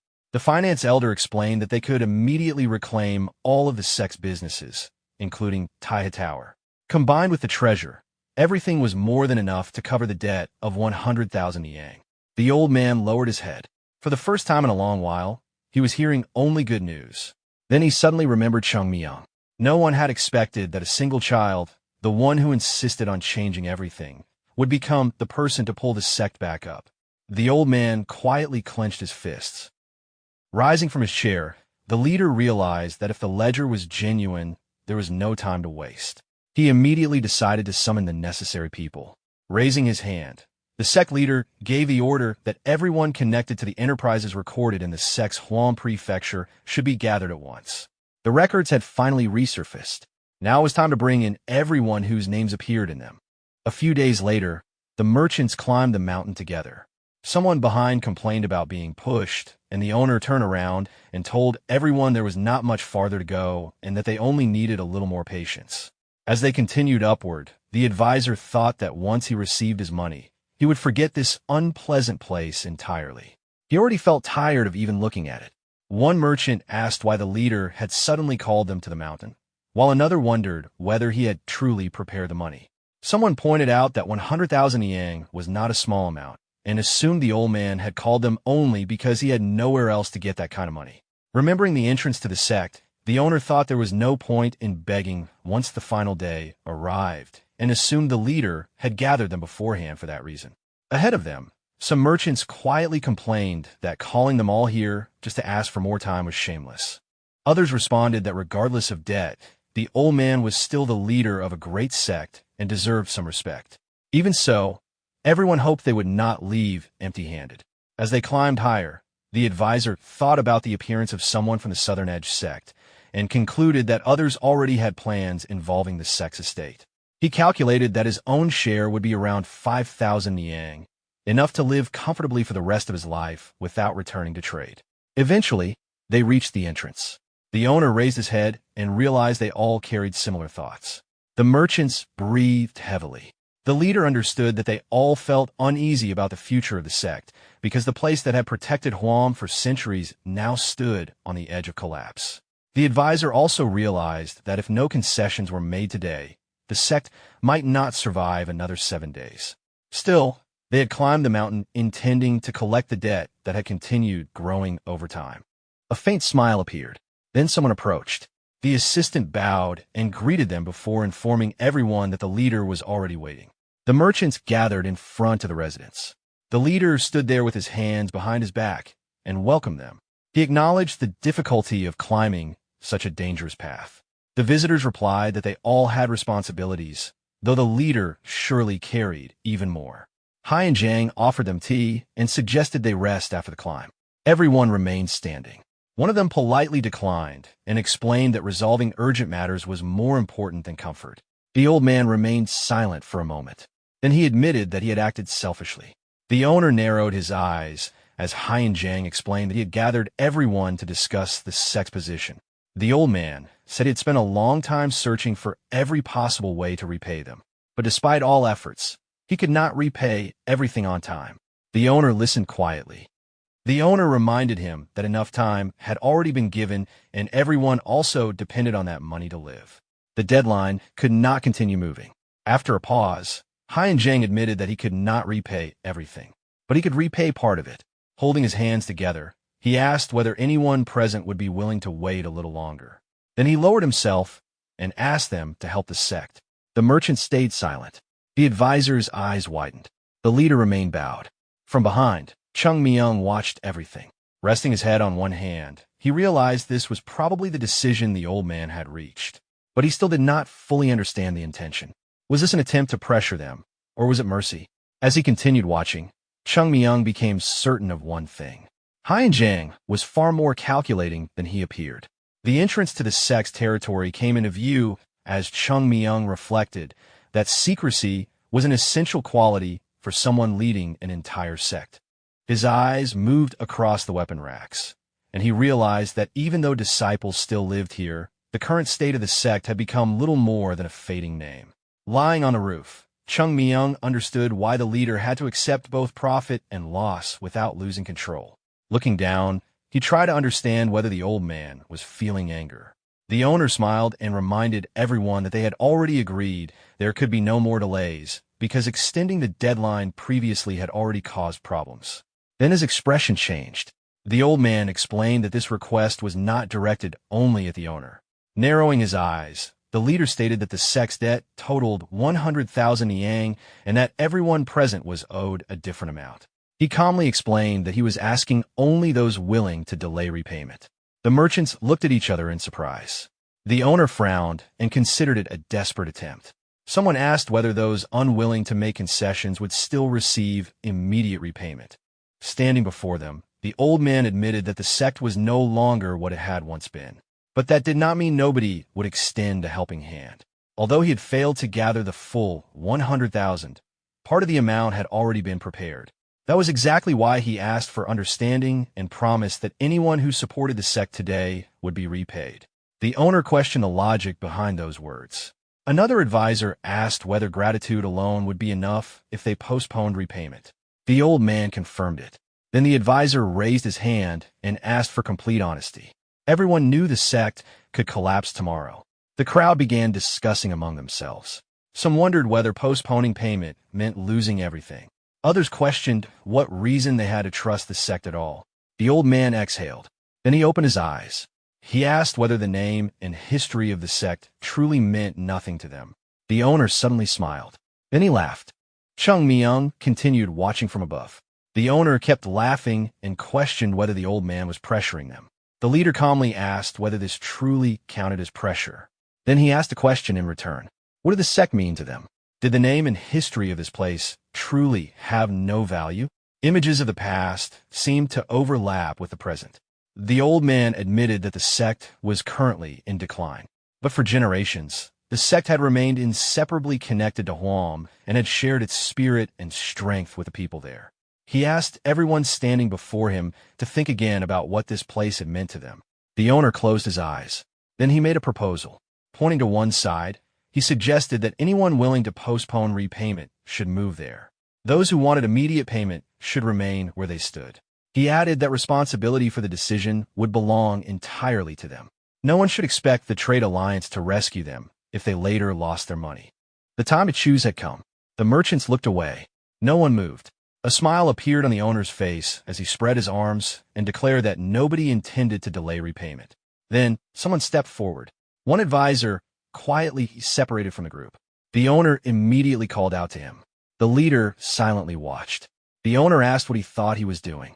The advisor calmly replied that there was no need to react like that because he already knew people would see it as betrayal. Then he looked directly at the owner and quietly remarked that the owner was not originally from Huam after all. The man looked down and explained that he had come to this place as a son-in-law, so he could never fully understand what the sect meant to people born here. A memory surfaced. As a child, he had once stood with his father, who pointed toward the mountain and spoke about the sect. Everyone used to say that anyone accepted there could become a great master. The child kept staring at the mountain. Years passed. Even after learning that he lacked the talent to enter, he still grew up surrounded by stories about that place. Stories of how the sect protected the land and watched over Huam. The owner narrowed his eyes and questioned why he suddenly brought this up. The advisor lowered his head and explained that his father and grandfather had grown up the same way. To them, this place had always been a source of pride. Looking at the others, he said that once they received the money, most of them would simply leave and use it elsewhere. But he had spent his entire life on these lands. The owner asked whether that alone was enough reason to reject such a large amount of money. The advisor looked at him. The owner warned that he would regret it. Sweat appeared on the advisor's face as he remembered climbing the mountain, thinking only about money and the comfortable life that would follow. Clenching his fist, he realized his decision made no practical sense. But he also knew he could still survive without that money. Even if he regretted missing the opportunity later, he could live with that. But if he helped tear the sect apart piece by piece, he would regret it until the end of his life while surrounded by meaningless wealth. Looking at the others, he admitted that he did not want such a life. The owner raised his hand and said it would not matter because one person alone would change nothing. Then suddenly someone spoke. People began asking why the advisor was standing there alone. More merchants started crossing to the opposite side. Soon 4 more people stood behind him. The leader's eyes widened. He looked at them quietly. Then he lowered his head. Looking at them, he admitted that he was glad there were still people who respected the sect. The advisor turned as the leader instructed the assistant to bring something. Unam placed a box on the ground. Inside were books. The owner immediately recognized them. It was the ledger of Huam County. The leader looked at him and reminded everyone that since ancient times, the sect had treated them with kindness. Yet they had repaid that trust with betrayal. Sweat formed on the owner's face. Then the leader stepped forward and declared that based on these records, the sect would reclaim every business they had managed. Everything gained through those businesses would also be confiscated. The merchants immediately protested and demanded an explanation. The old man calmly replied that he meant exactly what he had said. Holding the ledger, the owner said the joke had gone too far. The leader answered that it was unfortunate that the leader of such a respected sect appeared to be a joke in his eyes. The owner shut the book and asked him to wait. Holding the records, he argued that nobody could know for certain whether they were genuine. The old man stood with his hands behind his back. The owner suggested that perhaps the leader himself had been deceived by a forged ledger. The leader looked at him in silence. Then he closed his eyes and admitted that there might be some reason in verifying such a claim. A house roof came into view as he instructed the assistant to call the head of the finance pavilion. Henan stroked his beard. After examining the matter, the finance director stated that confirming the ledger's authenticity would require a proper investigation. The merchants immediately raised their voices and demanded verification. Then the finance director turned around and calmly spoke. With a faint smile, Henan explained that he had expected such doubts and had already sent half of the ledger to the Huam government 2 days earlier for authentication. The owner froze.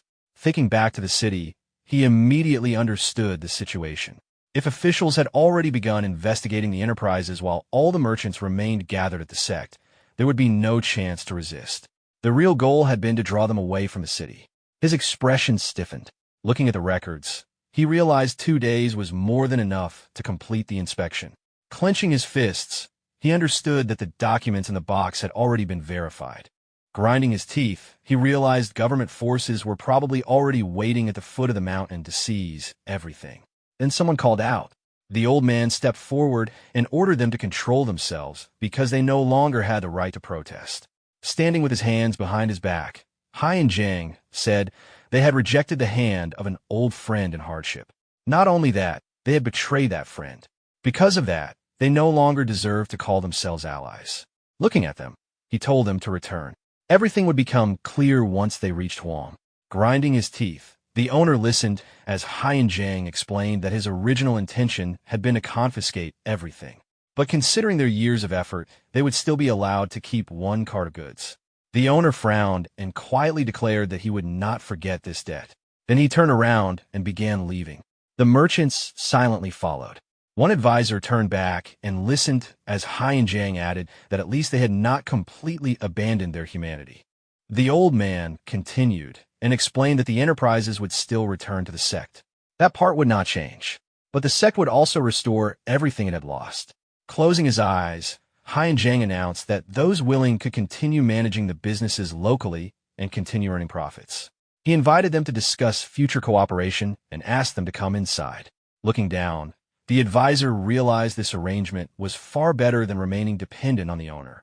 In an instant, their positions had changed. The former owner had become the weaker side. The man closed his eyes. Meanwhile, the merchants continued down the mountain. Hearing the sect leader, Chung Myung, cursed at him. He shouted, asking who allowed him to throw away property that belonged to the sect. The carts continued moving. As they traveled, one merchant remembered that when they had descended, government troops had already occupied the businesses and treated them coldly. If not for the leader's instructions, they would likely have been detained immediately. Looking toward the owner, the merchant realized none of this would have happened if they had not followed him. Someone asked what they should do now. The owner stayed silent while another merchant continued blaming him for everything. The owner narrowed his eyes and asked whether he was being accused. The man immediately denied it. The owner set the handles down and raised his hand. He told everyone to stop speaking carelessly. For now, they simply needed shelter and time. Then he asked whether anyone truly believed the ledger was genuine. He insisted it was fake and claimed the leader had deceived them with forged records. Another merchant disagreed. He pointed out that the government had already confirmed the documents and admitted he had secretly checked their contents himself. The records were real.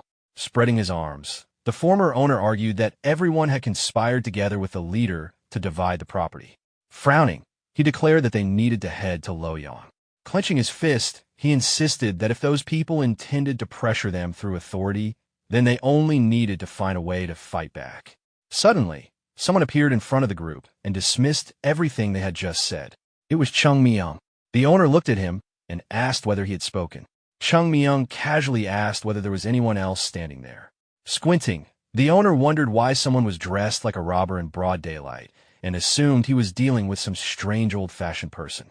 Waving his hand, the owner warned him to leave if he valued his life and suggested he had come for their property. Chung Myung immediately corrected him. He had not come to rob anyone. He had come to take back what rightfully belonged to him. The owner narrowed his eyes and tried to understand what he meant. Then he asked whether Chung Myung belonged to the sect. Before the conversation continued, someone was suddenly thrown over the carts. The owner had barely finished talking about teaching someone from the sect a lesson. Bodyguards immediately appeared. Several rushed toward Chung Myung with serious expressions. They attacked all at once. Chung Myung looked up. Then he moved. In an instant, he appeared in front of one of them. He struck with the hilt of his sword. Another took a hit to the jaw. A third was struck in the back of the head. Chung Myung moved through them with overwhelming speed. Lowering the blade, he remarked that apparently they still did not understand. He calmly explained that people who ignored his warnings rarely walked away comfortably. The owner narrowed his eyes and realized there were still skilled people left in the sect. As several guards struggled back to their feet, the owner told them to step aside. Facing Chung Myung directly, he admitted that someone with this level of ability should not have hidden inside the mountain. If a disciple like him had stood at the front earlier, the sect would never have fallen this far. Then his expression changed. The owner said Chung Myung had chosen a very unfortunate moment. Energy gathered around him. He declared that killing this disciple would become a message to the leader. Aura spread around his body as he assumed the old man would be devastated by such a loss. Then he attacked. Watching him, Chung Myung realized this man was far from an ordinary merchant. He drew the sheathed sword and calmly decided not to give him an easy exchange. The owner had already closed the distance. An explosion echoed through the forest. The owner landed with both hands pressed to the ground. For a moment, nothing moved. Looking forward, the owner reminded himself that even a tiger used full strength to catch a rabbit. The masked figure moved closer. Chung Myung stopped. Looking at the owner, he thought the man looked ready to fall asleep. Throwing the weapon over his shoulder, Chung Myung decided to erase that expression immediately. He rushed forward. The owner was surprised. A second later, they stood only a step apart. The owner struck with his fist. Energy exploded through the attack. But something unexpected happened. The force rebounded. Watching closely, Chung Myung understood exactly what happened. He had intercepted the attack and redirected the energy back. Resting the weapon on his shoulder again, he advised the owner to stop. His movements had already slowed noticeably. The owner became irritated after hearing that another few exchanges would destroy his fingers. Energy gathered into his leg. He twisted and attacked again. Another impact exploded. When it ended, Chung Myung was already behind him. He touched the weapon once more. Energy surged again. Looking at the owner, Chung Myung repeated that the fingers would fail first. The dark-haired man dropped to one knee. Looking at the swollen veins on his hand, the owner finally realized something. This masked opponent was not especially stronger or faster. Yet he fought as though he could defeat 10 people. The owner attacked again, but nothing worked. Even though Chung Myung appeared relaxed, he always chose the perfect timing, the correct angle, and the exact distance. Grinning slightly, the owner realized there was not a single wasted movement in his opponent's technique. Chung Myung leaned back and avoided the strike. The owner immediately stepped forward again. Watching the masked opponent, he realized he could not even estimate how strong this person really was. Standing a short distance away, Chung Myung quietly admitted that this pace would not work. Scratching his neck, he added that he had wanted to enjoy the fight a little longer, but his strength was already fading. The owner asked how someone with this level of skill had remained unknown for so long. For a few moments, both remained silent. Then the weapons lowered. Resting the sword over his shoulder, Chung Myung casually asked what would really change if his identity became known. Closing his eyes, he listened as the owner implied that people who talk too much often lived in illusions. Chung Myung stepped forward. Instead of answering, he turned the question back. Someone with this level of combat skill was clearly not an ordinary pavilion owner. There were countless ways for a master like this to earn wealth, so why settle for managing a pavilion? The owner raised his hand and tried to end the discussion. Chung Myung continued calmly. He concluded that this was neither a conspiracy nor someone else's orders. Everything seemed to be personal initiative. The owner silently admitted that the conclusion was correct. Chung Myung raised one finger and said there was one final question. How is someone supposed to get information from a person like this? Then he answered it himself, by beating it out of him. The owner was surprised. Holding the weapon loosely, Chung Myung explained that there was no point wasting words on someone who had already decided not to answer. Then he rushed forward. He declared that he would simply continue until he was satisfied. Watching him approach, the owner noticed something strange. The attack appeared, aimed at his right knee. Standing still, he wondered how anyone could react at that speed. Chung Myung swung. Pain exploded, but the strike landed on the shoulder instead. The owner did not understand. He had seen the attack with his own eyes. Chung Myung immediately moved again. The owner raised his hand and became certain the next strike would target his head. The weapon flashed in front of his face. Chung Myung closed the distance instantly. The pressure became even heavier. Then, the owner suddenly found his throat seized. Frowning, he realized something terrifying. He had watched every movement, yet he had never successfully dodged. Several energy-charged strikes swept across his body. Throwing his head back, he realized that if this continued, he would actually die. Chung Myung quietly observed his expression. His eyes slowly turned red. Then, he drew the sword from its sheath.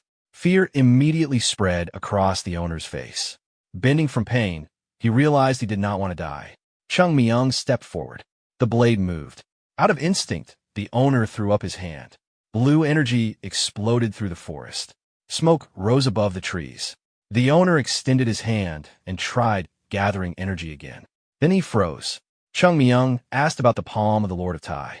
Squatting down in front of him, Chung Myung stared directly into his face. Then he asked whether he belonged to the Southern Edge sect. Still crouched, he remarked that it was surprising to see a pavilion owner collecting debts from the sect while using such advanced techniques. He raised his hand again and asked directly, had the Southern Edge sect sent him? Fear crossed the owner's face.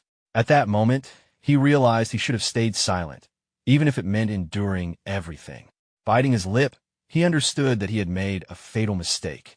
Remembering the last exchange, Chung Myung realized that if he had not caught the opponent off guard, the man would not have exposed himself by using the palm of the Lord of Tai. If everything had truly been planned from the beginning, then the enemy's foresight was impressive. Watching him silently, Chung Myung asked whether he intended to remain quiet. The man slowly stood. Chung Myung decided that this outcome was not bad either. Loyalty had value. Thinking quietly, he remembered that hostility had existed between the Southern Edge sect and the sect for a long time, which was why their relationship had never improved. Even so, he could not deny that the Southern Edge sect deserved its place among the 10 great sections. Rubbing his neck, Chung Myung thought that a powerful sect should never solve problems in such a low and indirect way. Looking at the opponent, he concluded there was little more to learn from him. Knowing the matter connected back to Shongan was already enough. With a faint grin, Chung Myung cursed whoever stood behind this. Holding his sword, he remarked that although the old martial world had never been perfect, it had not acted this shamelessly. He wondered whether the great sects had started competing over wealth instead of principles. The dark-haired man closed his eyes. Then he asked whether this was truly the best future for the sect. Frowning, he declared that the sect had already lost hope. Without its secret techniques and former masters, it could never return to what it once was. At best, it would only delay collapse. Chung Myung looked surprised. The man continued insisting that a sect without masters could only disappear.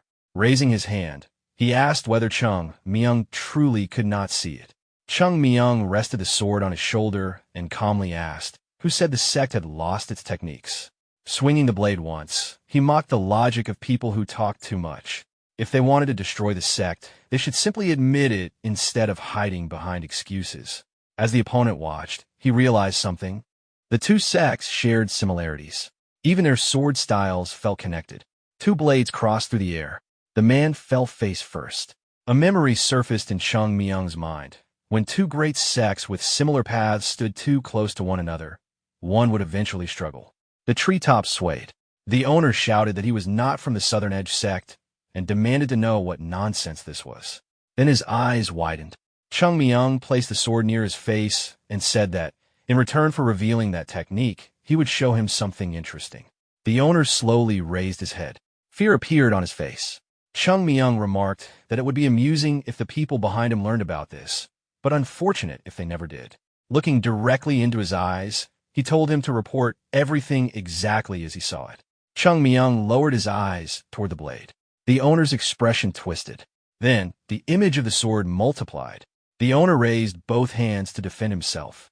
Lowering his head, He wondered how someone could create such overwhelming pressure from simple sword movements.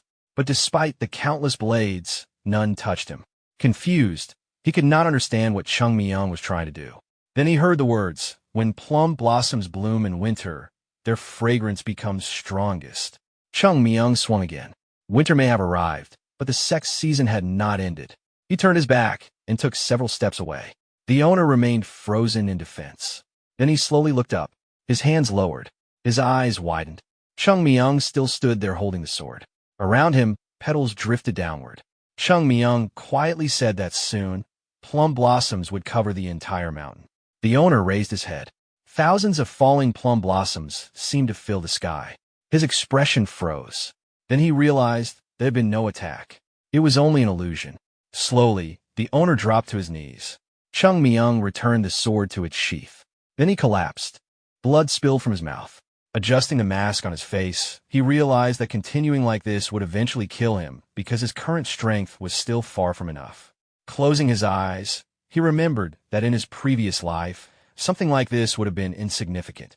Now, a single display of swordsmanship drained everything he had. Turning his head, he noticed someone hiding behind a tree. The person cautiously peeked out. Chung Myung raised a hand and called him over. Soon 4 men stood in front of him. Crossing his arms, Chung Myung casually asked who needed to be beaten before he left. All 4 immediately looked away. Watching them, he questioned who planned to leave like that.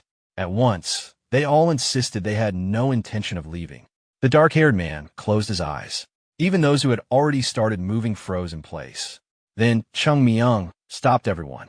One of the men turned slightly and looked uneasy. Looking at the carts, Chung Myung asked whether they seriously expected him to move everything alone. Then he ordered them to report how much each cart's contents were worth. One by one, they listed the values in Niang. Someone nervously asked whether that really mattered. Chung Myung opened his eyes. Then he calmly explained that one of them would go to the nearest bank and return with the money. And if anyone tried tricks with receipts, he would deal with them personally. One man realized he had never met someone like this before. Another raised his hand and asked what would happen if the person sent to the bank simply ran away.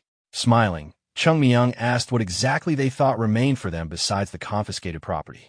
He quietly suggested that recovering at least part of it would be wiser than losing everything. Another person raised a hand and asked what would happen if someone reported him to the government. Chung Myung demonstrated his technique. The sudden pressure startled the birds into flight. The man immediately became frightened. Lowering his head, Chung Myung calmly explained that if someone planned to do that, it would be better never to return and instead run to the edge of the continent. All 4 silently concluded that escaping was not worth considering. Then the order was given to move. Later, the smell of banknotes filled the air. A dark-haired man held stacks of bills. Chung Myung immediately ran toward the brick building. In the next moment, he jumped higher than the roof. Elsewhere, near the river, stones lined the water. Chung Myung removed his clothes. Nearby, Gul wrung water from his cloak. Water dripped to the ground. He turned and looked at the others. Everyone looked exhausted after the long training. Still, they smiled. They all realized they had changed. The disciples washed their clothes while Gul quietly thought that they had finally become true disciples of the sect. Then Zhang approached and asked why he looked so happy. Gul turned away and looked at everyone else. He admitted that now they truly felt like disciples. Looking down, he thought it was a strange feeling. Zhang disagreed at first, but eventually smiled and admitted he felt the same. Gul closed his eyes and laughed. He never expected training to become this intense. Soon the disciples rushed back toward the mountain. They would descend again to complete their daily quota before climbing back up. But recently, something had changed. The wind moved through their hair. Gul ran ahead with a faint smile. He quietly decided that Chung Myung was responsible for all of it. The mountains stretched into the distance. No one knew whether Chung Myung would remain an ordinary disciple or overturn the entire existence of the sect. The disciples continued running. Soon they reached the buildings. Workers carried wood and supplies while shouting instructions. Others hauled sacks across the grounds. The disciples entered the area. A Taoist raised his hand and directed where all the materials should be taken. Suddenly, the junior mentor turned around after Zhang called out. The disciples approached and asked what was happening. Unam turned and explained that the people around them were laborers. Looking across the area, He added that they had decided to use the opportunity to carry out major renovations. Ghoul stood beside his companion as the junior mentor explained that the buildings had fallen into serious disrepair. The worn roofs came into view. The disciples stared in surprise. Unam asked why they were standing around and told them to help the exhausted workers. Ghoul froze briefly while Jang immediately accepted the order. The mentor pointed ahead and the boys hurried off. Later, the building was brightly lit. A roasted chicken sat on the table. The students stared at the food in disbelief. Some nearly started drooling. One disciple became so excited he treated it like a gift from heaven. Soon everyone gathered around the table in excitement. Perhaps the changes brought by Chung Myung would arrive much sooner than expected. That night, under the moonlight, one disciple held a folded uniform and commented that the renovations had started too suddenly. Ghoul and Jang walked together and talked about how there had even been meat at dinner and everyone had received 2 new sets of clothes. The students still seemed unable to believe it. Ghoul asked what his companion was thinking. As they approached the gate, Jang laughed and admitted that having money felt surprisingly good. He had expected improvements, but not this quickly. Construction materials covered the grounds. Jang wondered whether the elders had truly endured hardship willingly all this time. Remembering one elder's smile, he realized he had never seen that expression before. The night sky stretched above them. Ghoul asked what would happen next. Approaching another building, the Taoist explained that the sect was changing rapidly and they should prepare themselves. Adjusting the uniform in his hands, he pointed out that not every change would necessarily be easy. Remembering the hidden documents, he reflected on everything that had happened. Ghoul walked ahead and wondered why Chung Myung had done all of this. The answer seemed obvious. He wanted everyone to see the change. The students smiled. The sect was clearly changing. Since change could not be avoided, they needed determination to keep up.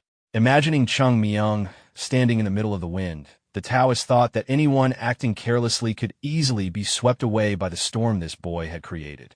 They opened the doors. Ghoul smiled and told his senior not to worry. Then he asked seriously where Chung Myung had gone since early morning. His companion guessed that he was probably in the leader's residence. Near the mountains stood a small building. Several people sat around a table. Hai and Jang explained that someone who had achieved such a result naturally deserved a reward. Smiling, he added that the sect had prepared one, and that was why Chung Myung had been called there. Chung Myung looked away. The old man asked whether there was something he wanted. For a moment, thoughts of treasure appeared. The leader even suggested that if Chung Myung regretted giving up the wealth they found, some compensation could be arranged. But Chung Myung refused. He said he had no interest in riches. The old man looked surprised and felt pleased, thinking the boy was following the path of Taoism, even though overcoming greed was never easy. Chung Myung quietly thought that his own storage was already full of treasures anyway. The teapot sat between them. The leader then offered to let him access the sect's secret techniques earlier than normal. Once again, Chung Myung refused. The old man widened his eyes and wondered whether the boy considered the sect's techniques unimportant. Chung Myung calmly replied that there was no reason to break the order established by the elders. Internally, though, he knew that was not the truth. If anything, he felt more qualified to teach than to learn.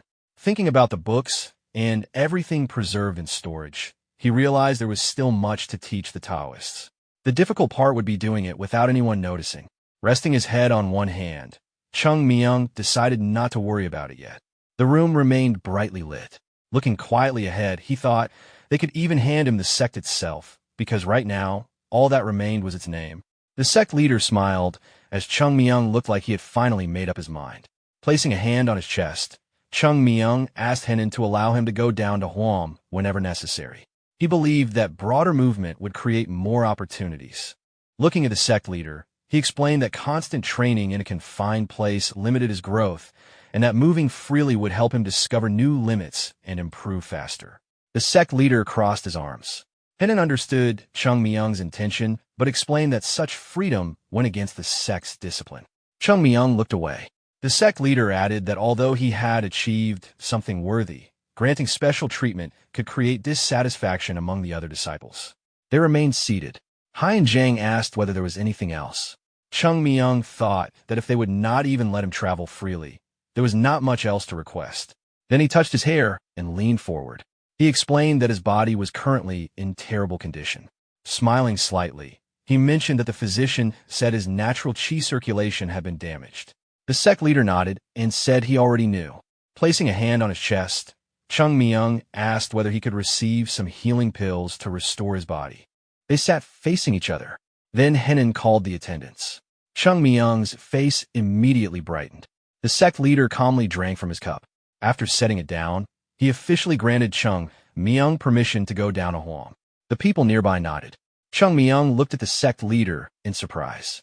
Then the sect leader stood up and explained that permission did not mean unrestricted freedom. He pushed Chung Myung outside and reminded him that he would still be responsible for any trouble he caused. The doors closed. Chung Myung stared at them in disbelief. Annoyed, he thought that he had asked politely. Imagining the sect leader's face, he concluded that no medicine in the world would be enough for him. Inside the room, the sect leader placed a hand near the door and turned to his subordinates. He asked what they thought. One of them replied that Chung Myung seemed unusually suited to the path of Taoism. Sitting again, Hunan added that despite his age, the boy's words sounded surprisingly thoughtful. Remembering Chung Myung's expression, he admitted that although the boy could be rude, his age should still be considered. Looking down, Hunan reflected that speaking with Chung Myung never felt like speaking to a child. He imagined the boy surrounded by light and realized that he lacked the childish qualities expected at his age. Hunan quietly concluded that Chung Myung carried the presence of a true Taoist. The sect leader turned to Haiyaneng and asked for his opinion. The man touched his head and admitted that he was not good at judging people. After thinking for a while, another elder said that Chung Myung simply did not behave like a child. Wu Dam quietly agreed. Haiyan-Sang extended his hand and explained that intelligent children, or children who had experienced hardship, often became more mature than their peers. But Chung Myung felt different. His speech and behavior resembled those of a grown man. Someone cautiously asked whether there was something unnatural about him. The Taoist denied that interpretation. The sect leader closed his eyes. He said he understood their concerns, but decided not to attach too much meaning to them for now. After all, Chung Myung was still a child. Looking forward, the sect leader concluded that their role was not to use people, but to guide them. If Chung Myung truly was an unpolished diamond, then the sect would help him reach his full potential. The Taoist nodded. Then Henan turned to Unam and asked about the renovation work. Unam imagined the workers cutting wood and explained that bringing materials into the steep mountains remained difficult. Workers continued processing timber. To make up for shortages, they planned to use nearby forest resources, but the process would still take time. The sect leader stroked his beard. Unam became nervous when asked whether he was focusing too much on appearances. He immediately denied it. Looking away, the sect leader explained that the sect itself needed to be reborn. Half-finished tiles covered the roofs. He added that people expressed determination through their clothing and actions, and the same principle applied to the sect. Unam bowed and agreed that the sect leader's thinking was correct. Haiyang turned to Hyansen and said that the new teachings needed to be explained to the disciples as quickly as possible.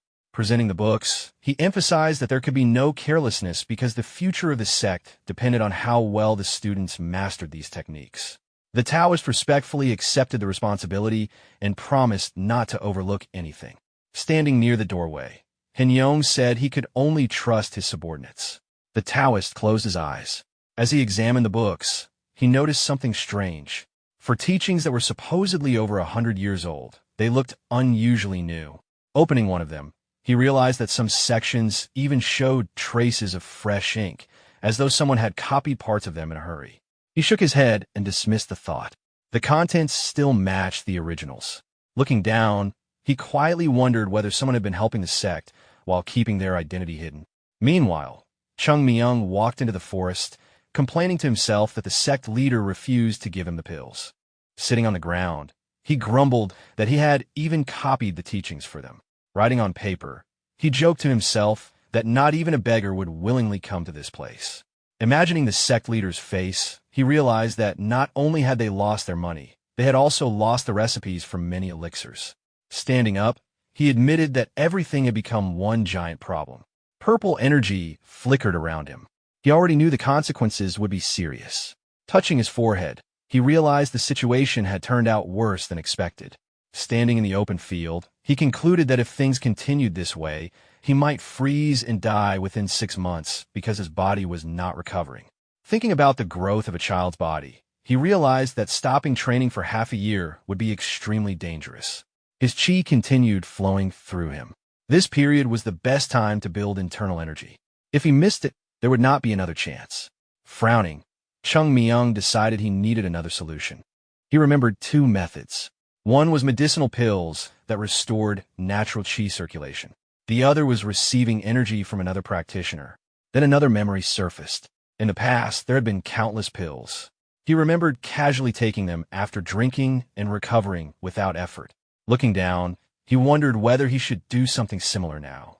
Suddenly, his eyes widened. Sweat covered his face. It felt like he had remembered something important. Without hesitation, he started running. He crossed through the forest.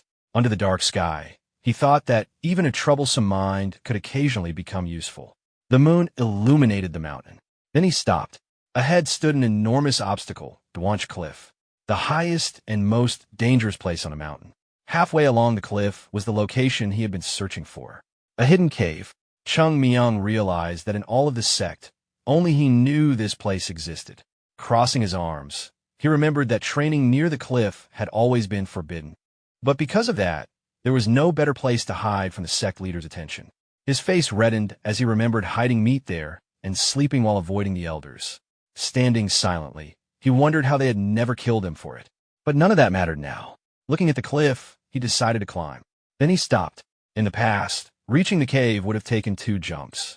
With his current body, that was impossible. Instead, he ran in the opposite direction. Soon he returned carrying a rope. Dragging it behind him, he reached the cliff again. Standing at the edge, he realized going down might actually be more dangerous. Looking into the abyss, he thought it was 10 times worse than climbing. Clenching his fist, he reminded himself that he had already died once. Then he immediately admitted he really did not want to die again. He tied the rope around a tree. Holding onto the cliff, he complained that reviving the sect was far too difficult. As he lowered himself, he remembered that training there had never been prohibited only because of the height. Stepping carefully onto a rock, he remembered why Dwanch Cliff had that name. It truly was a steep cliff. He continued descending. There was almost nothing to hold on to. Then his foot slipped. Chung Myung started falling. His eyes widened. The cliff was unbelievably smooth. He screamed. He screamed. A bright flash appeared above. And in that moment, he became certain he was going to die. Suddenly, the rope tightened, and Chung Myung was pulled upward. Suspended in the air, he reminded himself that preparation was the most important thing. As he neared the cliff, blue energy spread through his hands. He pressed both palms into the rock. His bones cracked. Holding on with one arm, he let out a strained breath. Grinding his teeth, he realized his bones felt as fragile as reeds. Sweat covered him. Looking sideways, he finally spotted the entrance to his hideout. Chung Myung narrowed his eyes. He only needed to reach it. He kicked off the cliff. The rope tightened again. Using the momentum, he jumped sideways and grabbed hold. Then he surged forward, but suddenly the rope snapped. His eyes widened. He fell. Activating his chi instantly, he reached for the cliff. His fingers cracked under the pressure. He slipped again. Then he crashed downward. Pain shot through his body. The broken rope continued falling until it suddenly caught. Chung Myung stopped. Now he hung directly beside the cave entrance. Below him stretched a bottomless abyss. Grabbing the edge, he slowly pulled himself up.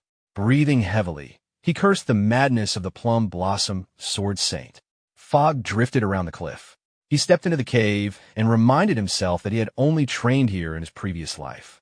Sweat dripped from his face. This had once been his hidden shelter. Covered by cloth inside the cave was something important. Although he had nearly died reaching it, he pulled the cloth away. Dust filled the air. Inside stood a simple mattress and table.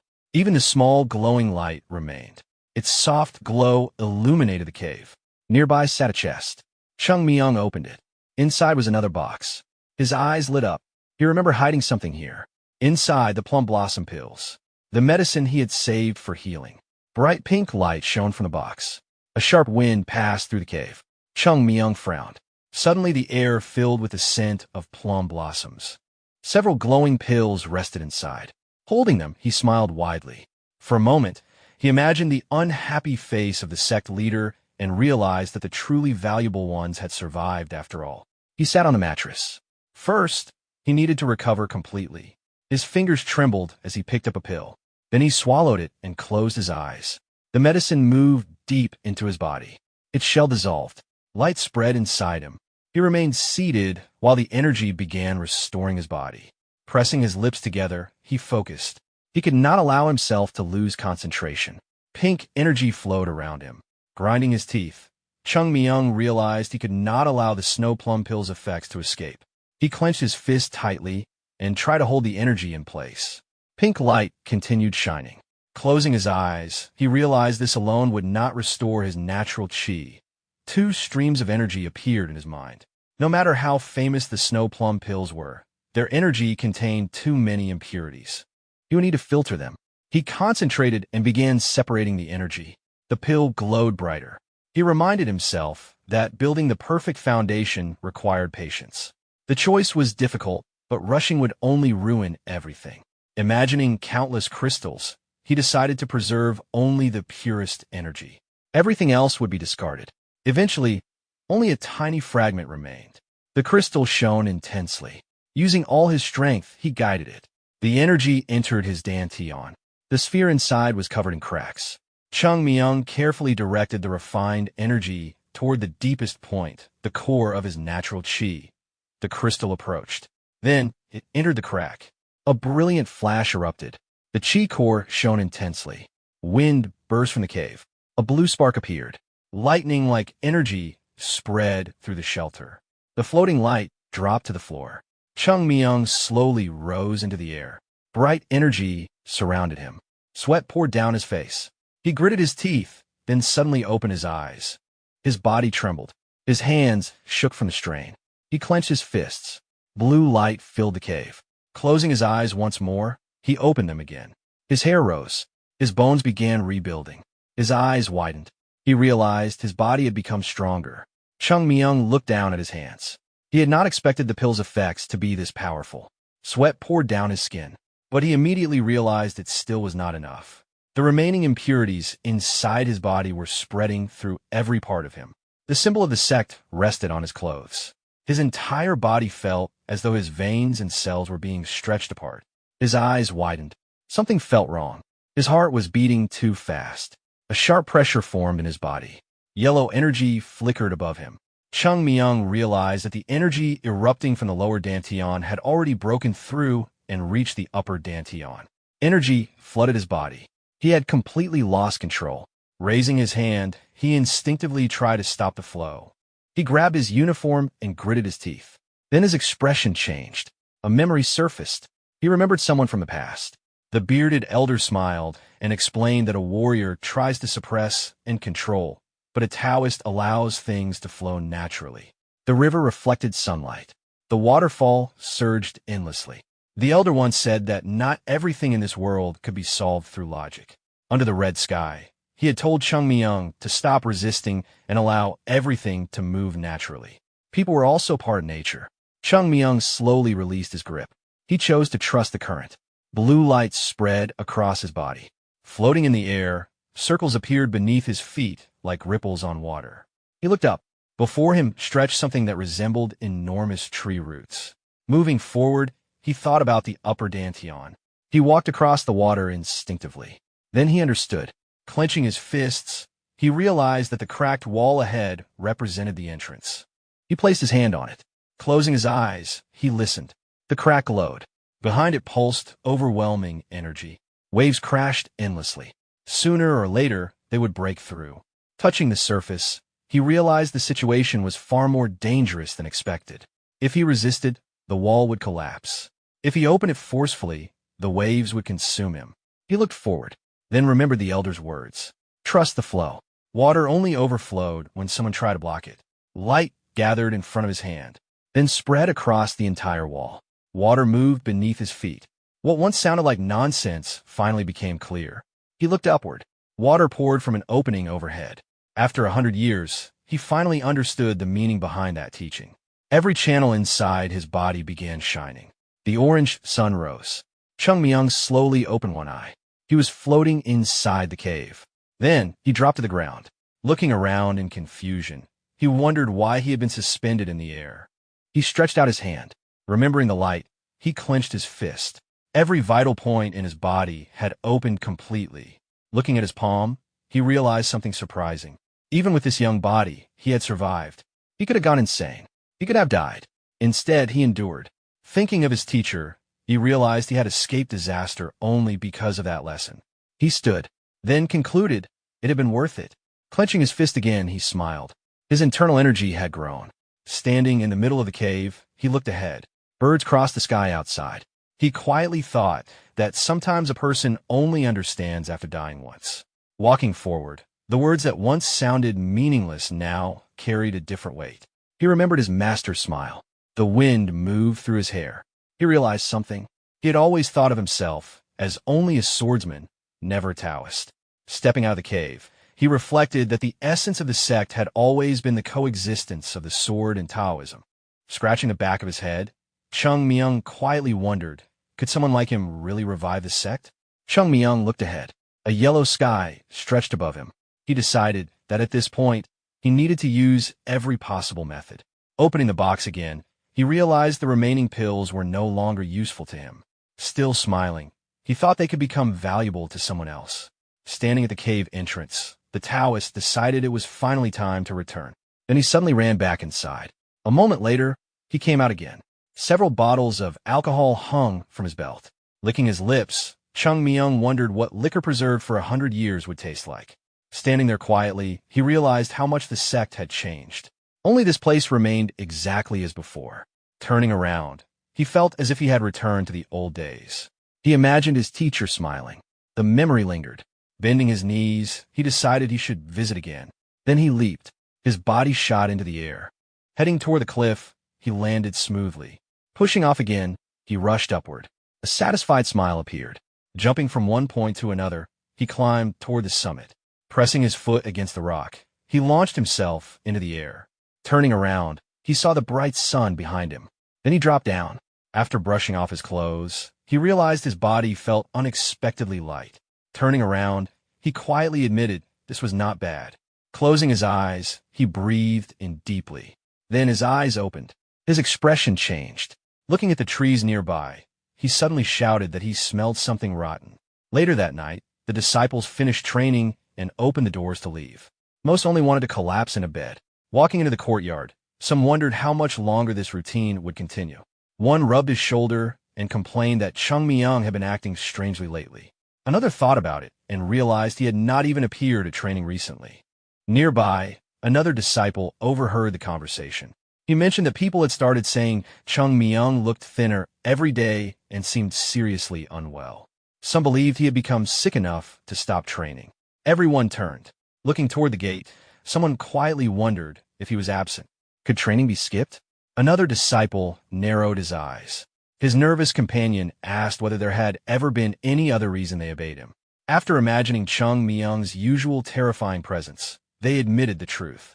Even if all of them attacked together, they would still lose. But now he looked weak. The atmosphere shifted. Standing in the courtyard, several students quietly started considering rebellion. Ghoul listened from the side as more voices joined in. Zhang smiled and told himself to leave those fools alone. With a sigh, he decided they would soon learn reality. Then the school gate opened. Zhang and Ghoul turned. Light spilled through the entrance. Someone walked in. It was Chung Myung. The students froze. His face had regained color. His condition looked completely restored. He seemed healthier than ever. Everyone immediately abandoned thoughts of rebellion. One look was enough. If they challenged him now, they would probably die. Chung Myung opened his mouth. Standing in front of everyone, he calmly admitted that as their instructor, he felt responsible. Because of his condition, he had missed their training. Lowering his head slightly, he said he could not ignore that mistake. The students immediately tried reassuring him. They insisted it was fine and that anyone could become sick. Chung Myung clenched his fist. He acknowledged that they had trained hard even without him, which made him feel even more responsible. Mistakes could not be erased, but they could be corrected. Since training had been insufficient, they would simply increase it. Then he pointed behind him, toward the enormous mountain. He announced the next exercise. A race. Anyone arriving late would run again. Zhang immediately sprinted away. Ghoul chased after him, complaining that nobody even explained anything. The remaining students stared. Then one suddenly shouted that everyone should run. If they were late, they would only suffer more. The entire courtyard froze in horror before breaking into a desperate sprint. A moment later, all the students rushed forward. Standing in the middle of the dust, Chung Myung watched them with a faint smile. So they had finally started thinking about rebellion. He did not dislike it. Before, they had only followed orders without question. Now, they at least had the courage to resist. His expression sharpened. Before complaining, people first needed ability. Looking at the disciples climbing the mountain, Chung Myung thought that a warrior earned the right to speak only after gaining strength, and then gaining even more. Watching them continue upward, he quietly decided to build that strength himself. Raising his head, he reflected that throughout thousands of years of Murim history, countless individuals had reached the peak alone. But one strong person could never restore an entire sect. Remembering his old companions, he realized that if only one disciple became exceptional, the sect's name would never truly rise again. Everyone had to grow stronger. Looking toward the sky again, Chung Myung decided that he would make the name of the sect echo louder than before. Standing alone in the courtyard, he shouted that whoever arrived last would lose their meal.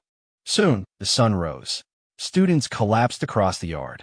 Ghoul lay on the ground, breathing heavily. Covered in sweat, he lifted his head and noticed Zhang standing.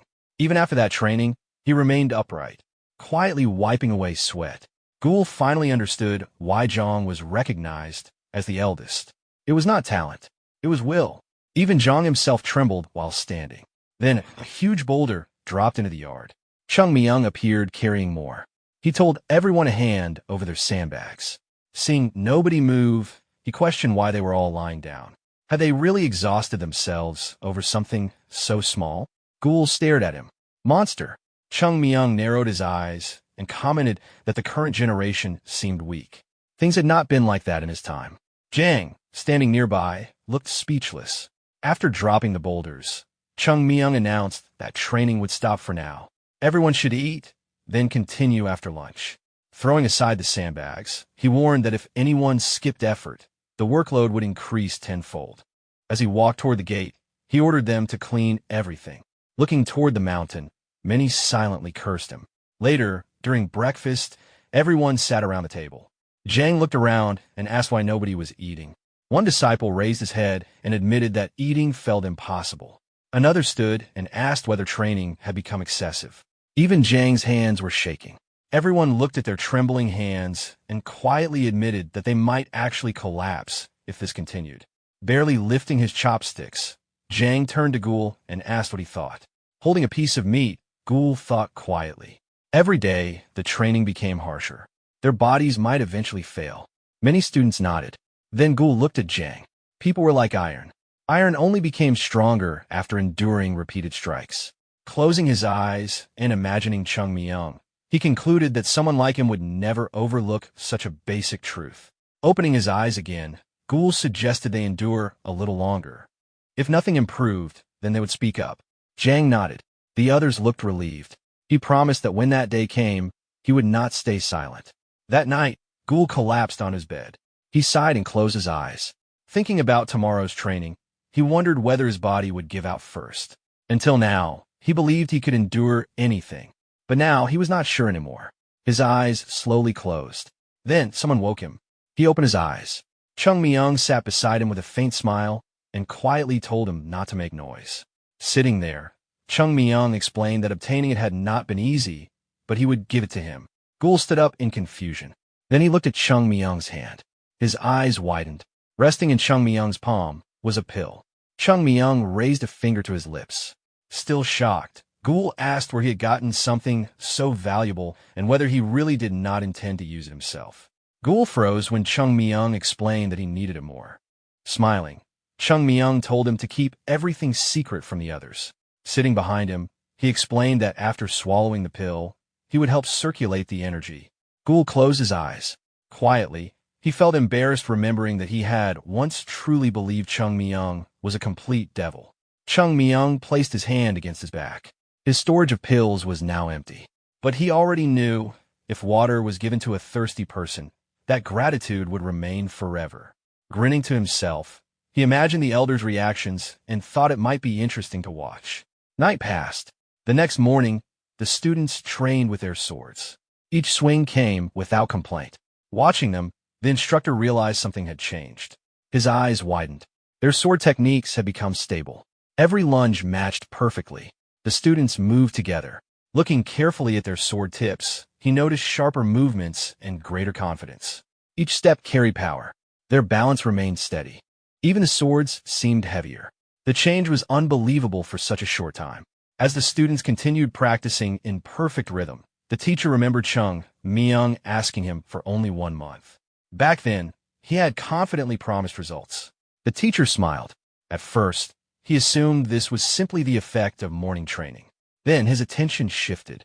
He noticed the disciple standing in the center. His expression changed. Placing his hands behind his back, he realized something else. The students' swords had not become empty movements. Their eyes still carried passion. The students stopped and looked up. The instructor smiled and announced that if they completed their current training properly, he was considering teaching them the Tai Flummox sword technique earlier than scheduled. The students immediately began murmuring among themselves. Excitement spread. The teacher smiled quietly. Effort rewarded effort. If this cycle continued, they would become worthy swordsmen. At that moment, the sect leader entered the training ground. Everyone turned. Calling Ungam aside, the sect leader explained that a problem had appeared. Handing him a book, he asked him to check the last page of the 6 interactions sword technique. Ungam opened it, then froze. His eyes widened and shouted in shock. Written there was a message. It explained that the descendants were not at fault for changing teachings over time. Techniques should continue evolving and improving. The students continued practicing. But the note explained that the principle of 6 interactions remained the foundation and skeleton of the sect. Changing it completely would mean overturning the soul of the technique itself. Both Ungam and the sect leader understood something. The founder had wanted future generations to remember this unchanging truth. Ungam stood frozen with the book. His mouth opened slightly. 4 generations, 6 interactions had been the foundation. Like mountains supporting a sword. Every teaching began after mastering that principle. As the students practiced and their blades created ripples in the air, Ungam quietly questioned why they had abandoned it. Times had changed. 6 interactions took too long to master. That was exactly why they developed the blade of the true principle. The sect leader closed his eyes, then nodded. That was precisely why he had come for advice. Watching the disciples train, he explained that the sect had abandoned 6 interactions and rebuilt its system around the blade of the true principle. But the words left behind by the ancestors carried enormous weight. Ungam looked back at the page. He frowned. The teachings of past generations had always served as a guide, a path already walked. Holding the book tightly, he could not understand how they were supposed to go against instructions written so clearly. The sect leader smiled and reminded Ungam that he was the one teaching the children, and the opinion of the person standing at the foundation of their education could not be ignored. Ungam frowned. Looking again at the pages of the book, he struggled between preserving tradition and accepting change. His gaze moved toward the disciples, then toward the blossoming tree. Standing before the sect leader, he lowered his head and explained that he had created the blade of true principle because the days of the sect once seemed numbered. They could not afford slow progress while raising disciples. Behind them, the students continued lunging in perfect rhythm. There had been a time when even the plaque at the entrance seemed ready to collapse at any moment. Ungam quietly asked the sect leader whether he could truly see the future of the sect now. The sect leader fell silent. Compared to before, things had improved greatly. But after solving the financial crisis with difficulty, countless burdens still remained. Narrowing his eyes, he admitted there was no simple answer. Ungam covered his forehead and finally expressed his opposition. The sect leader asked why. Turning toward the training ground, Ungam explained that the matter was complicated. The blade of true principle and 6 interactions shared the same roots, but their paths were completely different. 6 interactions demanded patience and hardship while creating a stable foundation. The blade of true principle produced faster growth. He had already built the student's combat foundation. Starting over with 6 interactions now might lead nowhere. The sect leader listened quietly. Ungam continued. To truly master 6 interactions, One needed steady footing and unwavering resolve. The sect leader instinctively looked at the disciples, then raised an eyebrow. Ungam stopped. The students were standing firmly. Each swing was stable. Every movement was sincere. No one looked careless.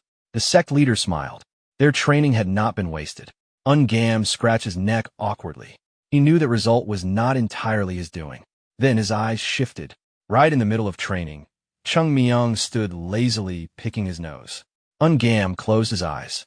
Turning back, he requested a little time. There was one child he wanted to ask. Chung Myung stiffened after being called. Walking over slowly, he listened as Ungam asked which path was better, moving slowly toward the highest point, or running quickly for immediate results. Chung Myung looked upward. After thinking briefly, he pointed to the sky. He would choose the path to the very top. The two elders froze. Ungam asked why. Lowering his hand, Chung Myung answered simply because this was the sect. The sect leader's eyes widened slightly. Within the boy's words was complete faith. For a moment, it felt like hearing an echo from the past. Chung Myung continued. The second path suited ordinary schools, but not the sect. If they wanted to restore its former glory and make its name shake the world again, they could not surrender to reality. The elders fell silent. The sect leader realized Chung Myung had understood the hidden meaning behind the question. Leaning forward slightly, he wondered whether the boy meant they should stop accepting decline as inevitable. The elders exchanged glances. Then the sect leader told Chung Myung to return. They watched him walk away. Ungam quietly admitted that he felt ashamed. The sect leader stared after the boy. He never imagined hearing such words from child. That boy was becoming the hope of the school. Ungam tried to dismiss it as youthful idealism. But perhaps only someone young could refuse to bow to reality. Unlike everyone else, Chung Myung had already begun building the foundation beneath his own feet. Yum smiled faintly. He no longer wanted to feel embarrassed in front of that child. Looking again at the disciples, both elders realized something. That brief conversation had become something much larger. A single thought had started rolling forward, and now it would shape their choice. The sect leader closed his eyes. This decision could not be treated lightly. Looking toward the mountain, he said that the road the sect would choose required time. Then placing his hands behind his back, he ordered Ungam to listen carefully. In the name of the leader of the sect, he gave his command. Ungam froze in surprise. The sect leader turned toward him and gave his decision. From now on, the basic teachings of the sect would no longer remain centered on the blade of true principle. They would return to 6 interactions. But this was not only about one technique. Every teaching within the sect would be reconsidered. As master of the Salted Plum Pavilion, Ungam's role had become more important than ever. Ungam lowered his head and accepted the order. Standing beneath the pavilion, both men understood one thing. The sect could no longer remain trapped between hesitation and compromise. Everyone carrying its name had to aim for the highest level. Everyone who passed through these gates. That responsibility belonged to those who wore its crest. The sect was not merely buildings, it was the mountain itself. The sect leader turned his head. Watching Chung Myung walk away, he quietly thought that these children were the future. Perhaps he would never witness the result himself, but they had not given up. Looking toward the sky, he realized the sect finally had a chance to regain its former glory. Meanwhile, walking through the crowd, Chung Myung silently called the sect leader a fool. How could someone ask such an obvious question? Clenching his chest, he suppressed his frustration. He had practically placed answers directly in front of them, and they still wondered how to use them. Closing his eyes, he complained to himself that these elders never handled anything properly. Slapping his own face lightly, he became convinced they would probably create another problem anyway. Running a hand through his hair, he decided there was something else to deal with. They needed to visit Huam again. The factories were probably already in chaos. As he moved through the school grounds, he thought that without him, none of this would have been recovered. After long hardship, peace finally returned to the sect. Its greatest crisis had been resolved. Money returned. Techniques returned. Under the same sky, it looked as though laughter could continue forever. But reality was different. Sweating slightly, Chung Myung looked over the city market. The situation was terrible. Sitting beside Gul, he casually mentioned that he had heard Gul came from a merchant family and asked whether he was some great heir. Gul looked embarrassed and admitted that his family only ran a small business. Chung Myung waved it off. At first, he thought Ghoul was simply an arrogant rich kid. But over time, he realized there was genuine talent underneath. Then he immediately brushed off his own praise. Suddenly, they turned after hearing shouting nearby. Looking toward the noise, Chung Myung asked what the problem was. Remembering the merchants from before, Ghoul explained. Those people had originally controlled many operations. Even if they were swindlers, they had influence. When they disappeared, many workers left with them. Chung Myung's expression twisted.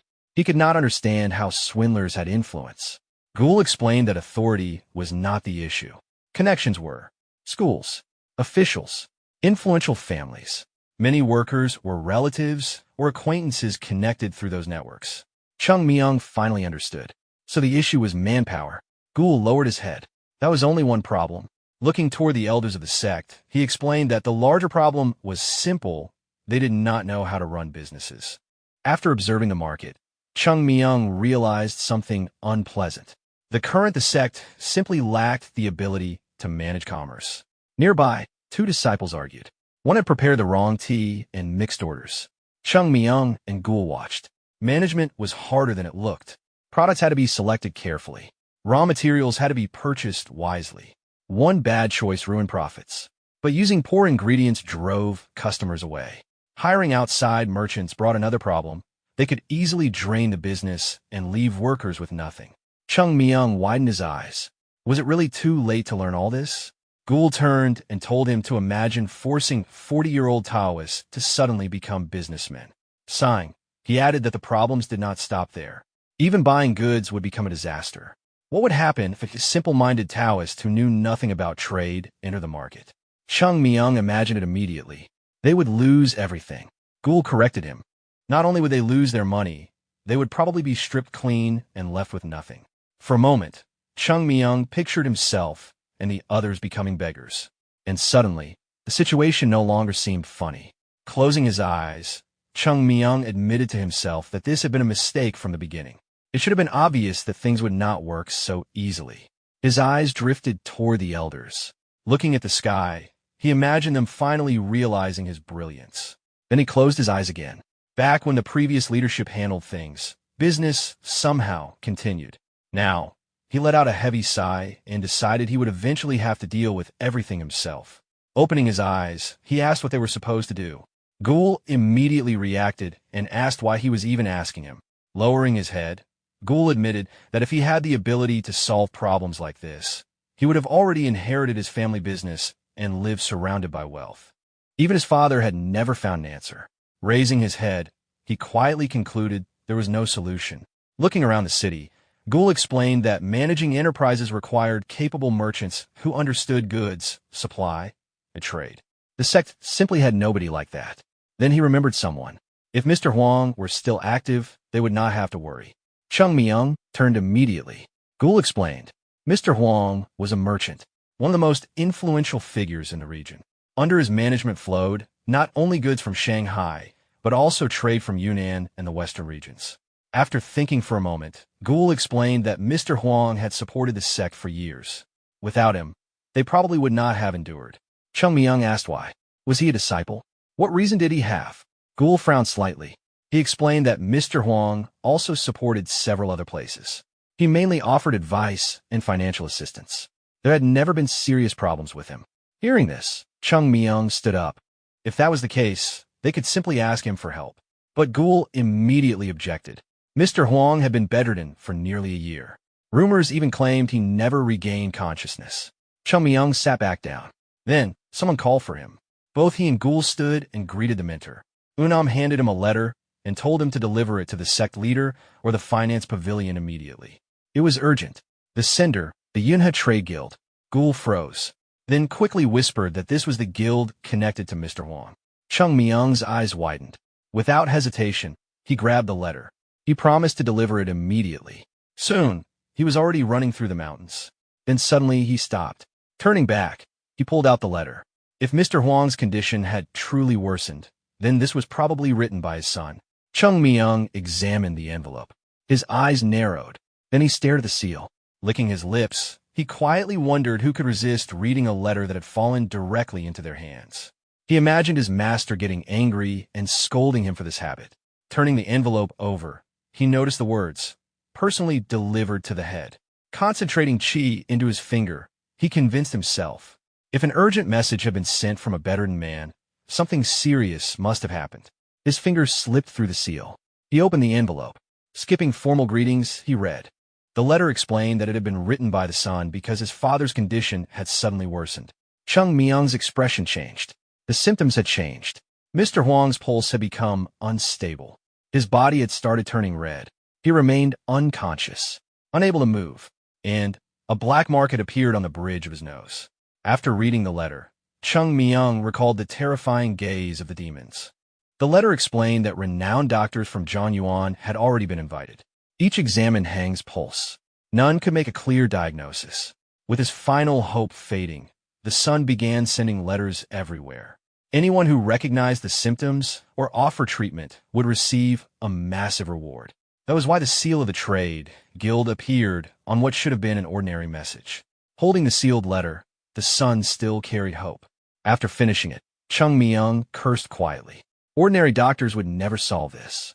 The symptoms looked similar to severe poisoning, but the accumulation of energy near the forehead revealed the truth.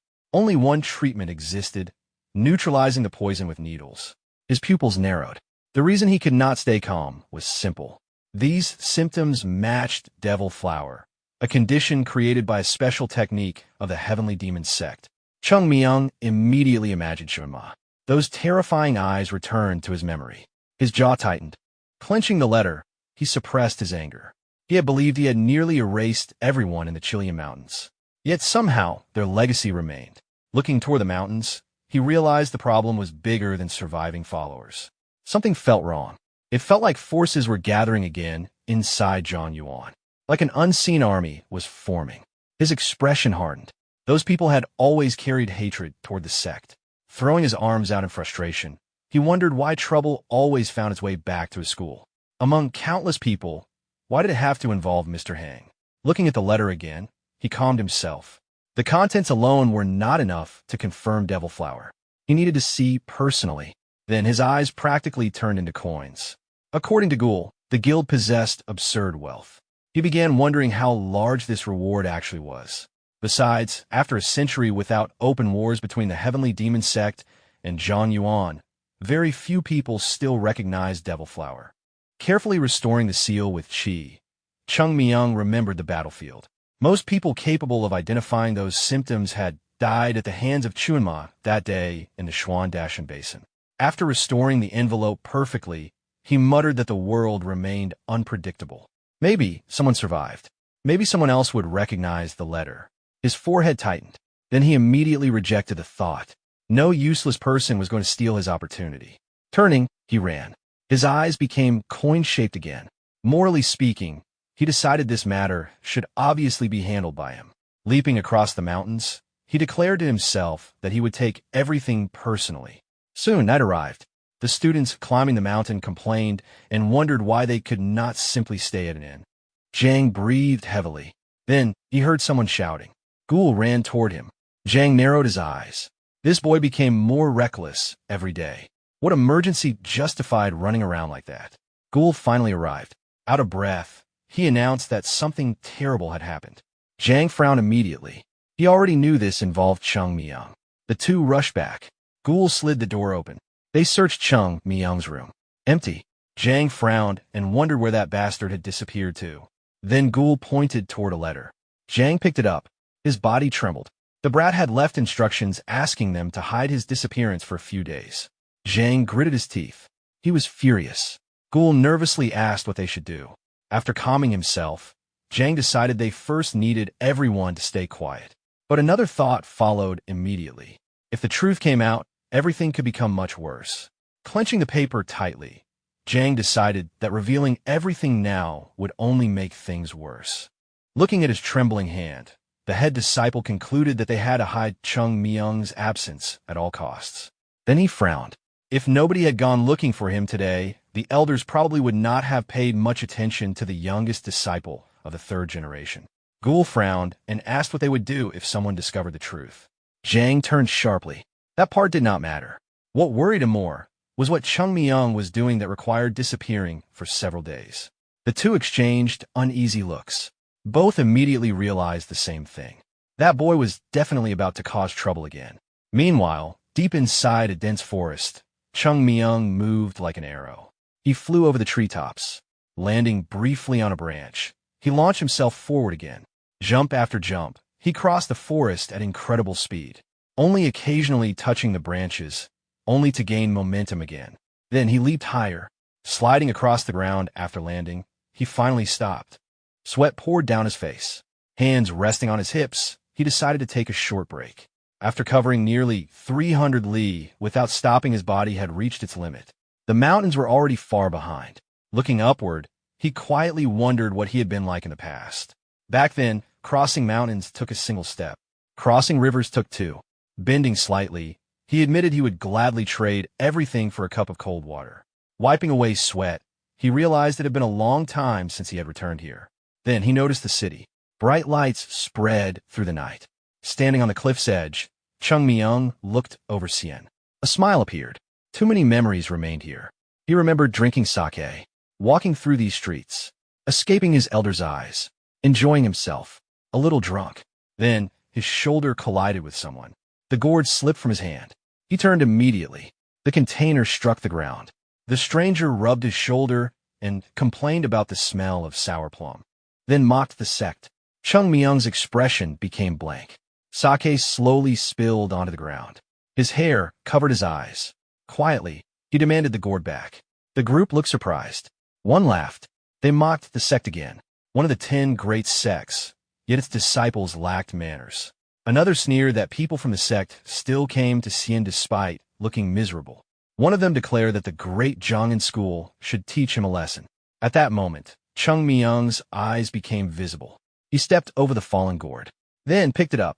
The next second, he disappeared. The disciples stiffened. Their bodies trembled. Their leader crashed backward. Chung Myung caught the gourd. Without stopping, he moved through them. His fists flashed with chi. One after another, disciples of Zhongin dropped. Standing still afterward, he tilted the gourd. Empty. Not a single drop remained. Looking at it quietly, he remembered something. Neighboring great schools were never meant to get along. They followed similar teachings, studied swordsmanship, shared similar principles, which only made rivalry inevitable. Even the smallest things became competitions. And those competitions always turned into fights. Whenever the question of who was stronger came up, there was only one answer: draw the sword and settle it. For them, it was a matter of honor. That was why followers of the Southern Edge sect and the sect naturally viewed each other as rivals. Normally, disciples of the sect avoided appearing in Sien. But Chung Myung was different. For him, Sien had always been the perfect place to relax without the sect leader noticing. Still, he could not visit often. If experienced cultivators recognized him, things would become troublesome. People constantly picked fights with him, though he never started them. Usually, while he was eating, disciples from the Southern Edge sect would approach. A moment later, they would all be lying on the ground. They always came first. They always attacked in groups. And they always lost. Entire crowds ended up collapsed in the square. Still, they deserved some credit. Even after broken limbs and repeated defeats, they kept coming back. Because of that, explosions and fights became common in the city. That persistence helped build the Southern Edge sect's reputation. Their crest flew proudly. The wind brushed Chung Myung's hair. Looking at the emblem, he thought that trouble would definitely start if paths crossed. Then he smiled. Nothing serious. Those people from the past no longer existed. Elsewhere, a physician carefully examined Hang's pulse. After checking again, he turned toward Hang's son and admitted that the condition was severe. The elder lay quietly. His son raised his head and asked whether even the masters of the Tang clan, the poison suppressors, could not treat him. The physician explained that although the symptoms resembled poison, this illness was different. Looking at his father's face, the son asked how such symptoms could not be poisoning. The physician repeated that despite the similarities, it was not poison. The man froze. Suddenly, he grabbed the physician's wrist and demanded to know what kind of illness this was. But moments later, he released him. Apologizing, he admitted that worry had made him lose control. The physician quietly apologized for his helplessness and left. The door closed. Sitting beside his father, the son felt powerless. Day after day, his father only worsened. Money changed nothing. His fist trembled. His father had spent his entire life helping others. Yet now he was collapsing from an unknown illness. After enduring a year of suffering, he could no longer hold back tears. Then, someone arrived. The visitor entered calmly. He was a dignified man, the son of an elder from the Southern Edge sect. Frowning, he told them to accept reality. The only remaining option was a ritual. The son lowered his eyes. He understood, but did not want to choose that path yet. The visitor narrowed his eyes and reminded him that it was rare for someone from the Southern Edge sect to personally offer such help. He said this opportunity existed only because of respect for the guild leader. The son bowed slightly. He explained that not all replies to the letters had arrived yet. Only after receiving every answer would he decide. The visitor frowned and dismissed it as meaningless. Anger crossed the son's face, but he remained silent. He understood why. The man standing before him was connected to the Southern Edge sect. The Southern Edge sect, once counted among the 10 great sects, had become known as one of the strongest sword schools. Its influence over Xian had existed for generations. Looking at the crest on the man's chest, he knew he could not reject him so easily. So he endured, quietly, but inwardly, he already knew what would happen. Another enormous payment would be demanded for the ritual. Money itself did not matter. He would hand over everything if it could save his father. But if they truly believed the ritual would work, they would not demand payment before even beginning. And he feared that all that money would simply disappear. The elder's eyes sharpened as he told Zhangyi that he was being unreasonable. Looking at the sick man on the bed, he said that even renowned physicians had failed to find a cure. Suddenly, both turned after hearing someone shout. A servant bowed and reported that someone from the sect had arrived. The man froze. He had sent the letter to the sect last. At best, it should only have arrived by now, yet someone had already come. Moksong Qi's expression darkened. He asked whether this was really the same collapsed sect and questioned who they thought they were. Placing a hand on Zhangyi's shoulder, he told him not to waste time and said there was no reason to meet useless people. Zhangyi glanced at the hand. Then he calmly replied that since he had sent the letter himself, he could not throw away visitors without meeting them. Qi withdrew his hand. Walking with the servant, Zhangyi asked where the guests were. The servant answered that they were waiting at the gate. Zhangyi immediately scolded him for leaving visitors standing outside and told him not to repeat such discourtesy. The gates opened. Zhangyi bowed and apologized for the delay before introducing himself. But while lowering his head, all he saw was a pair of legs. His eyes widened. They were too small. He slowly looked up. Chung Myung was standing there, picking his ear. Zhangyi froze and asked where the others were. Chung Myung lowered his hand and casually replied that he came alone. Zhangyi stared in surprise. Chung Myung laughed and said he had an idea about Mr. Huang's illness, but first wanted to know what exactly they meant by a huge reward. The merchant frowned. They looked at each other silently. Qi burst into laughter. Walking forward, he said he had already warned him there was no point meeting people from the sect. According to him, they knew nothing but wanted attention, so they sent a child instead. Chung Myung looked at him and sighed. Then he folded his hands politely. Bowing slightly, he apologized for not greeting them properly. He introduced himself and explained that he had carefully read the letter. After raising his head, he added that he came immediately because he had several guesses based on the symptoms. Zhangyi's eyes widened. He asked whether Chung Myung truly had an idea about his father's illness. Chung Myung answered that he did. Zhangyi's fist tightened. Countless doctors and experts had visited, yet none of them had spoken confidently before seeing the patient. This was the first time. Qi stepped forward again. Passing Zhangyi, he told Chung Myung to stop deceiving desperate people. He advised Zhangyi not to listen and said they should return inside. Then he turned sharply toward Chung Myung. Chung Myung placed his hands behind his back and asked why this man kept calling him a child. Qi froze. Pointing at himself, he asked whether that question was directed at him. Chung Myung calmly replied that nobody else there fit the description. Qi became furious and shouted that Chung Myung was too insolent to even recognize someone from the Southern Edge sect. Chung Myung casually cleaned his ear and blew on his finger. He said that since the man talked with such confidence, he assumed he was at least someone important. Then he asked whether this great expert already knew how to cure Chief Huang. Qi narrowed his eyes. Raising his hand, he declared that Chief Huang became ill because he had strayed from the Tao. According to him, only a ritual could remove heaven's displeasure. Chung Myung smiled. He suggested that if rituals were the answer, then they should invite a shaman or specialist from another sect instead. Then he added that everyone knew the sect and the Southern Edge sect were only half-trained in such practices. Turning toward Jonggi, Chung Myung calmly said, if they truly intended to solve the problem that way, they should at least find someone cheaper. The merchant froze. For a moment, he realized the young man's words made sense. His face twisted in anger. He sharply asked whether the sect leader of the Mount Hua Sect had taught disciples to mock their elders. Seeing that arguing was useless, he clenched his teeth and pointed at Chung Myung. He asked Jonggi if he really planned to stay silent and demanded that this insolent boy be thrown out. Jonggi sighed. Closing his eyes briefly, he answered calmly, this was not the Southern Edge sect. This was the Yunhe Trade Guild. How guests were received here was his decision. His expression darkened again. Jonggi turned to Chung Myung and said he would ask a few questions. Since he claimed to have a guess about his father's illness, he should explain. Chung Myung opened his mouth and said that Chief Huang frequently traveled for trade. He guessed that one of those trips had passed near the Shuan-Dashan Basin. Fog-covered mountains appeared in his mind. Smiling, Chung Myung asked whether he was right. Jonggi frowned. He answered that no such trip had happened. Chung Myung raised both hands. Then perhaps, at minimum, Chief Huang had been attacked. Jonggi shook his head. His father had not been attacked even once in the last 5 years. His hopes quickly faded. He laughed loudly. Pointing at Chung Myung, he repeated that this was exactly why meeting someone from the sect was meaningless.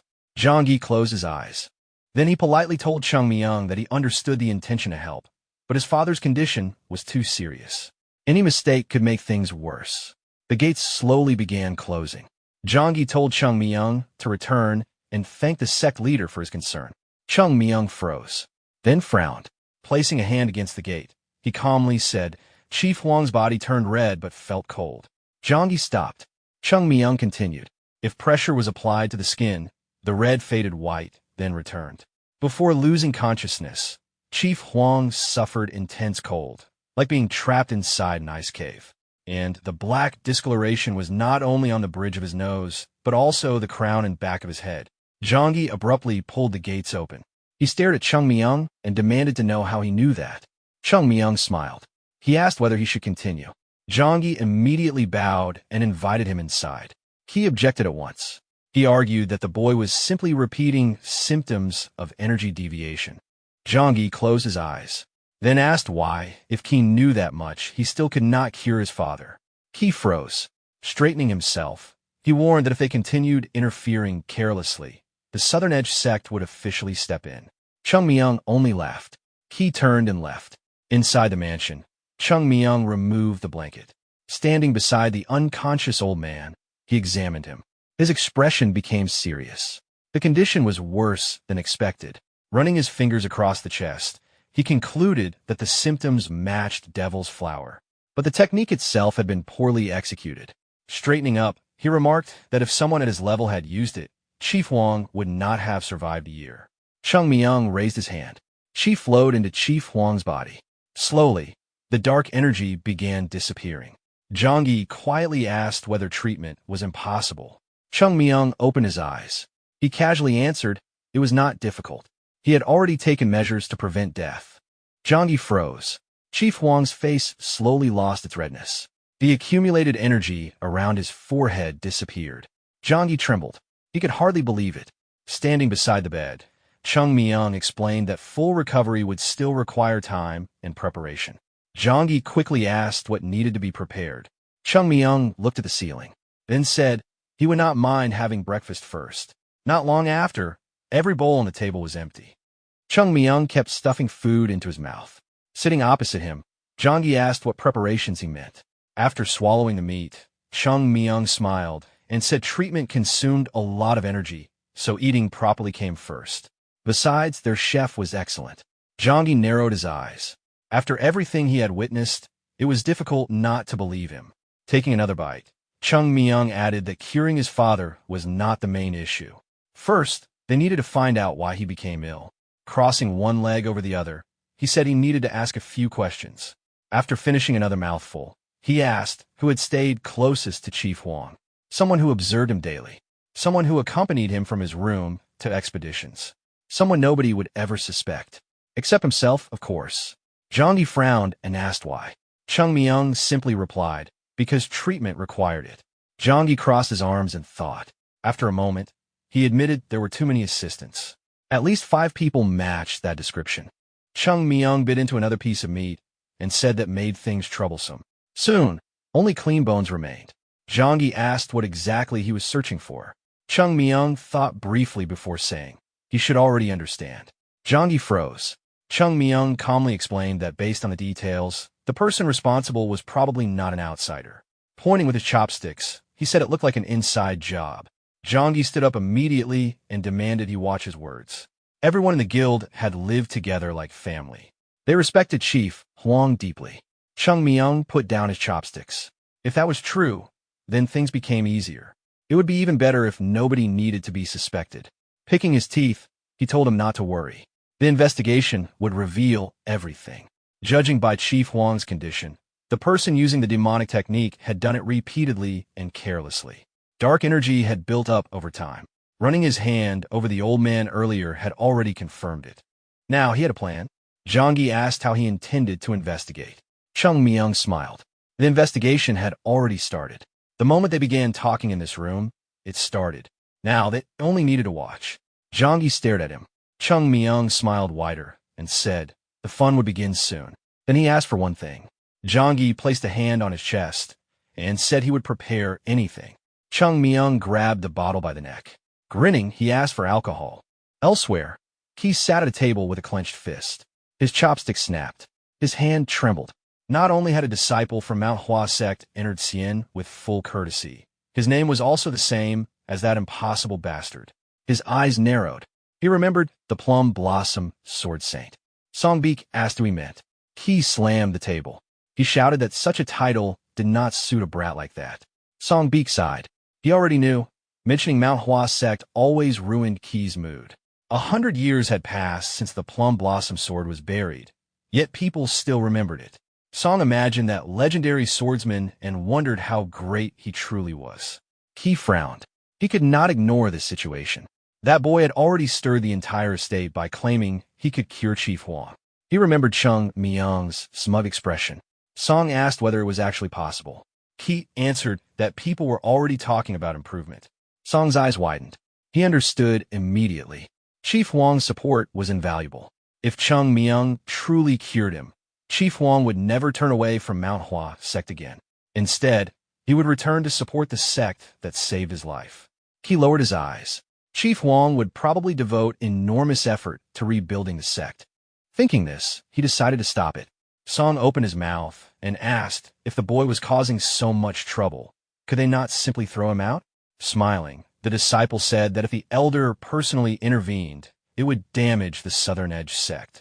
But second-generation disciples could step in instead.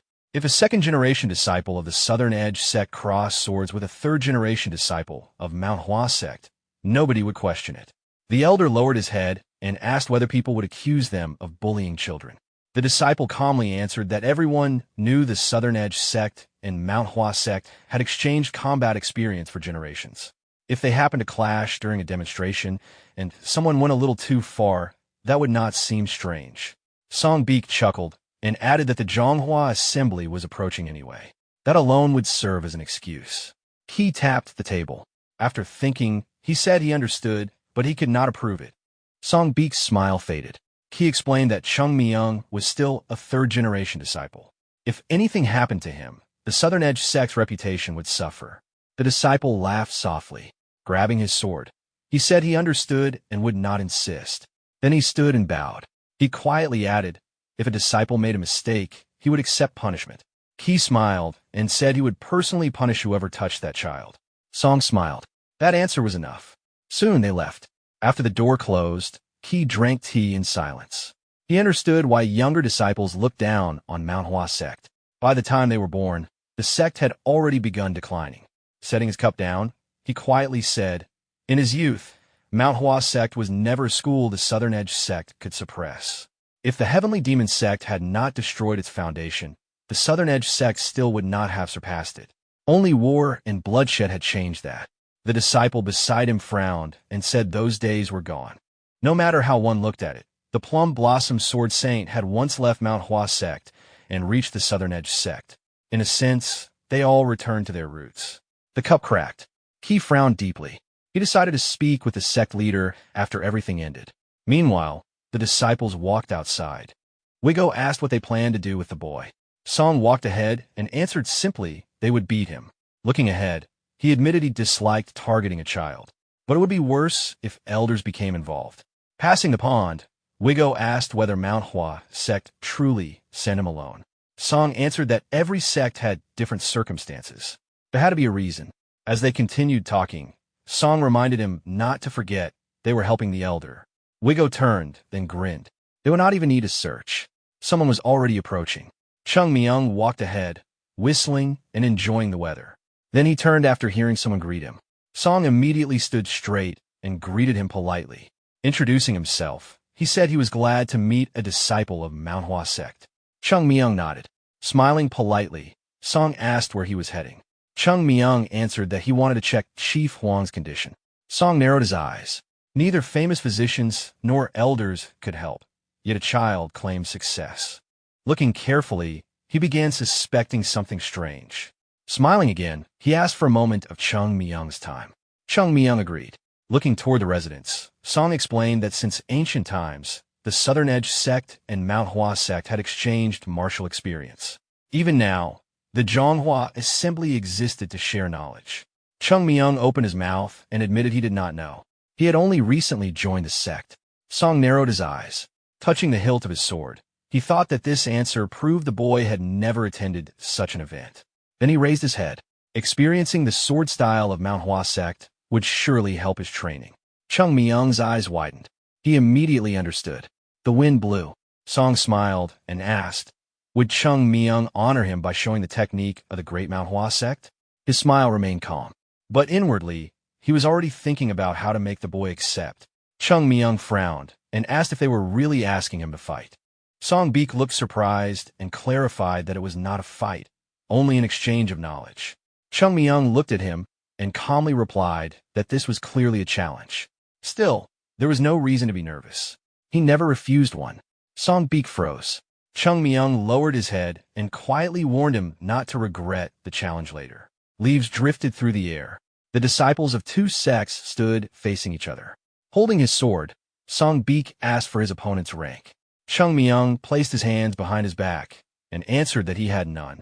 Song Beek pressed his lips together and said he wanted to offer advice to someone so young. He continued that the world was not judged only by right and wrong. Narrowing his eyes, he told Chung Myung to return to Manhwa Sect before creating more trouble. Chung Myung looked puzzled and asked whether they were fighting or not. Then he added that disciples of the Southern Edge Sect seemed more interested in talking than fighting, despite being the ones who issued the challenge. Wigo's expression darkened. Song raised a hand to stop him. Gripping his sword tightly, he realized the boy had no intention of backing down. Drawing his sword, he greeted his opponent.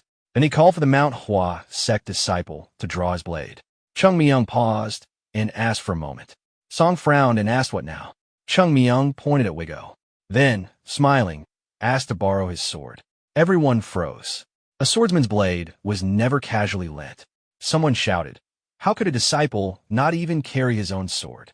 Chung Myung sighed and said he never expected a fight today. If they refused, he would find something else to swing. Wigo objected, but Song ordered him to hand it over. He quietly asked whether they wanted rumors to spread that the Southern Edge Sect attacked an unarmed disciple. A sword flew. Chung Myung caught it. Thanking Wigo, he rested it on his shoulder. Then he turned back and said they could begin. Song asked whether he would draw it. Chung Myung answered that he had no intention of killing anyone. Song exhaled. Talking to this boy had already ruined his patience. Looking at him, he realized there would be no understanding without action. His eyes sharpened. He said it was too late to expect mercy. Chung Myung simply told him to hurry before the day ended. Song shifted his grip. Then he moved. The ground cracked beneath his step. A moment later, he rushed forward. Wind scattered Chung Myung's hair. The sword descended. Chung Myung blocked. The impact pushed him back. His eyes widened slightly. The force shattered the tiles beneath him. Song attacked again. Chung Myung blocked once more. Shock flashed in his eyes. Powerful gusts spread across the training ground. Smoke filled the air.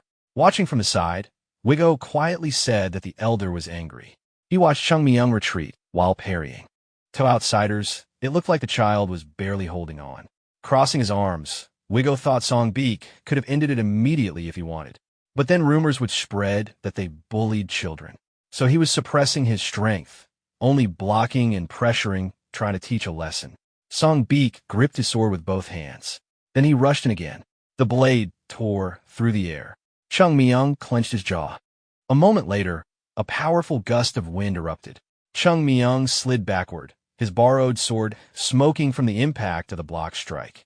Song Beek breathed heavily. Looking at the youth before him, he realized his attack had been blocked once again. Chung Myung frowned as he watched his opponent. Recalling his first charge, Song Beek realized the boy had simply placed his sword where the attack would land and waited. Sweat rolled down his face. Unless someone could read his thoughts, predicting his sword's path should have been impossible. Charging again, Song Beek convinced himself that the boy was still young and physically weak. The air split apart. Chung Myung calmly raised his sword.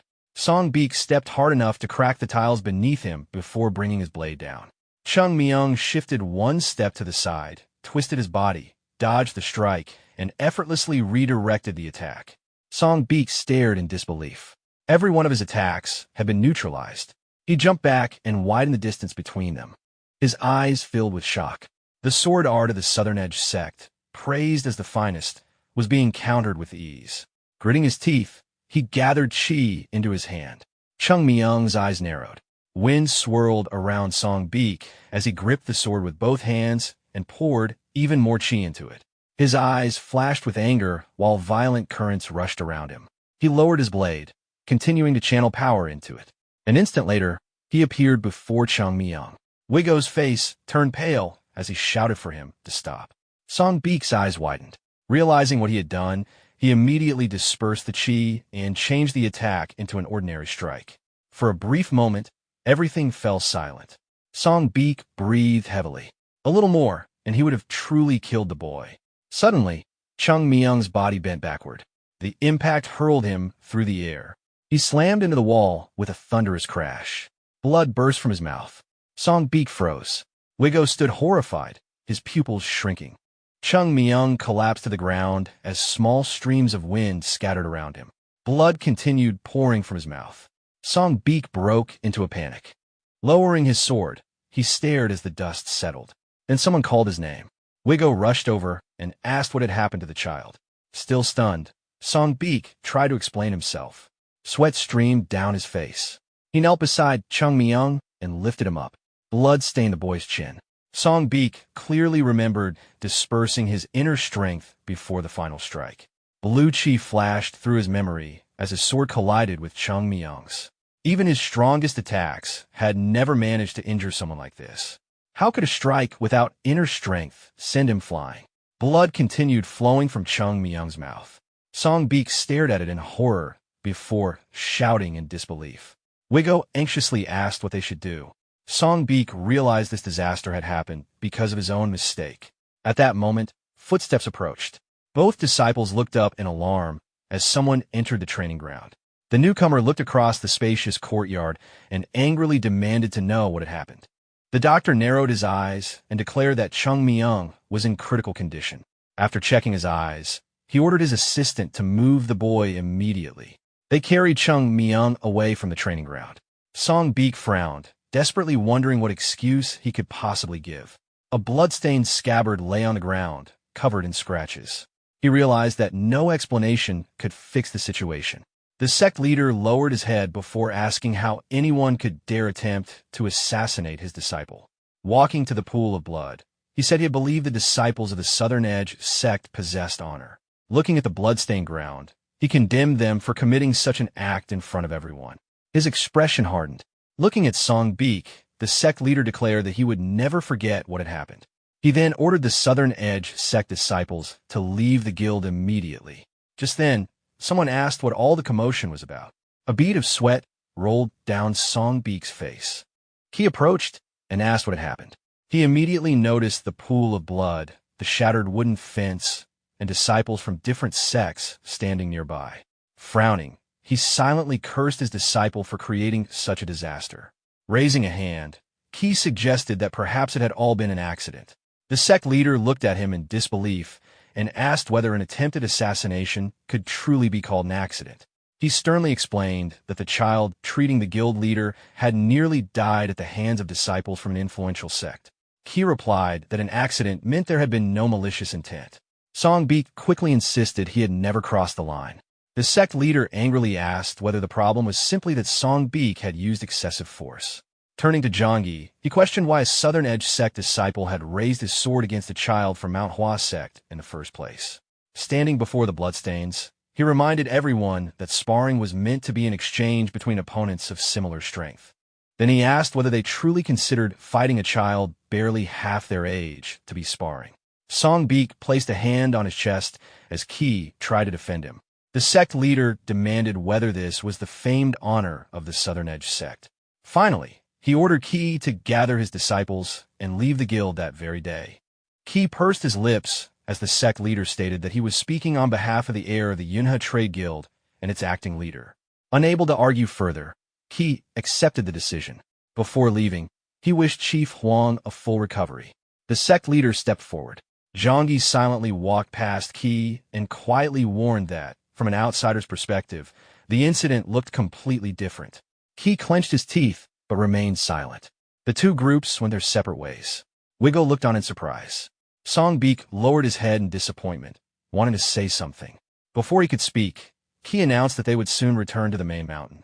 Giving Song Beek a stern look, Qi ordered him to remain behind and begged the guild leader for forgiveness by any means necessary before returning. Song Beek frowned but quietly accepted the order. White clouds drifted across the sky. Standing beside the bed, Jabok reported that Chung Myung's meridians were in complete disorder, leaving him in critical condition. A tub of bloodstained water stood nearby. The Taoist explained that the doctor was doing everything possible to restore the damaged meridians, but could not guarantee a full recovery. Chung Myung remained unconscious. Zhangyi asked whether Chung Myung's life was out of danger. The doctor believed he would survive. Looking at the unconscious boy, Zhangyi felt relieved that his life had at least been saved. He then asked when Chung Myung would wake up. The physician replied that it would take at least 2 or 3 days. Zhangyi closed his eyes with a heavy sigh, hoping the boy's condition would not worsen during that time. Chung Myung lay motionless with his eyes closed. Remembering how the boy had treated his father, Zhangyi realized Chung Myung was the only person capable of improving Chief Huang's condition. His expression darkened. He understood that Chung Myung might be his father's last hope. Song Beek lowered his head in determination. The sect leader thought about how someone had even tried to attack the boy while he was unconscious. Clenching his fist, he concluded that anyone with even a little respect for the guild and Chief Huang would never have done such a thing. The Southern Edge sect had crossed every boundary. Jabok looked over and asked whether the child could truly cure the guild leader. Standing beside the bed, the Taoist admitted he did not want to place his hopes on uncertainty. Zhangyi replied that none of the countless physicians had even identified his father's illness. Yet Chung Myung recognized the symptoms without examining him. He remembered Chung Myung accurately describing Chief Huang's burning red yet ice-cold body. Zhangyi had witnessed his father's condition improve with his own eyes. He said he would not rely on blind faith, but it felt as though heaven itself had sent the boy to them. Standing in the room, he ordered everyone to spare no expense to ensure Chung Myung's recovery. That night, the full moon illuminated the estate. Footsteps echoed outside the room. The door quietly opened.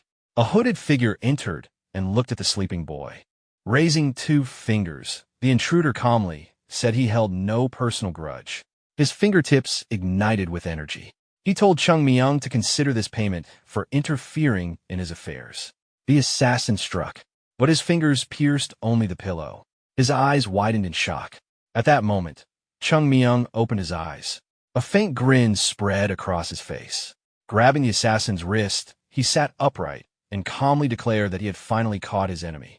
The attacker's fingers burned with crimson energy. Grinding his teeth, the masked man slashed with his claws. Chung Myung flipped through the air and avoided the strike.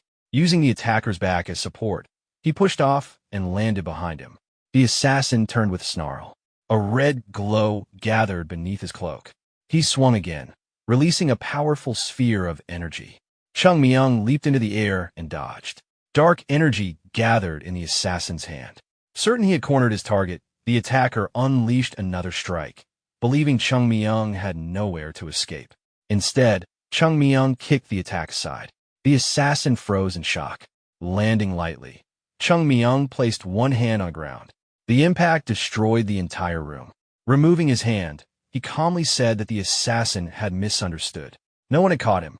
Zhangyi rushed into the room.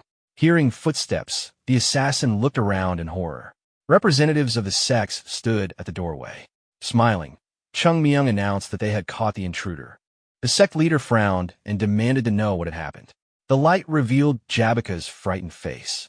Chung Myung picked up a strip of cloth, tied back his long hair, and walked toward the doorway. Turning around, he explained that he knew the assassin would eventually come on his own.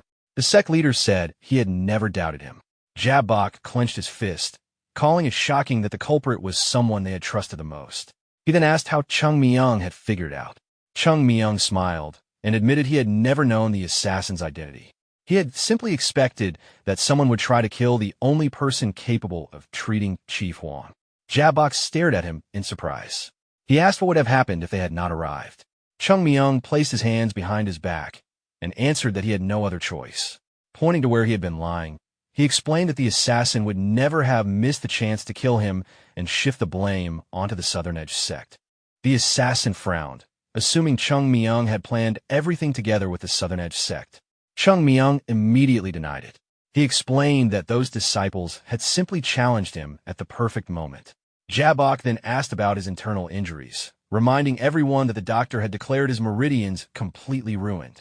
Closing his eyes, Chung Myung replied that fooling one ordinary doctor was not difficult. Smiling, he added that his enemy's curiosity had been more important than waiting.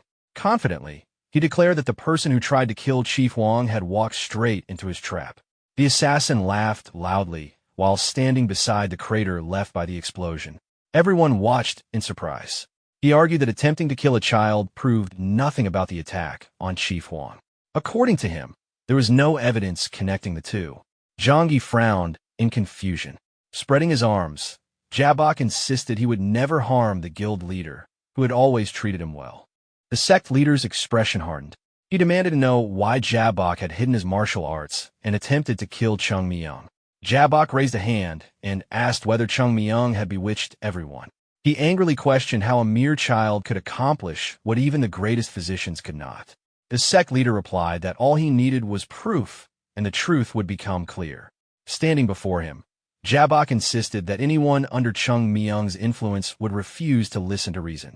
Pointing at Chung Myung, he claimed killing the boy was the only way to bring everyone back to their senses.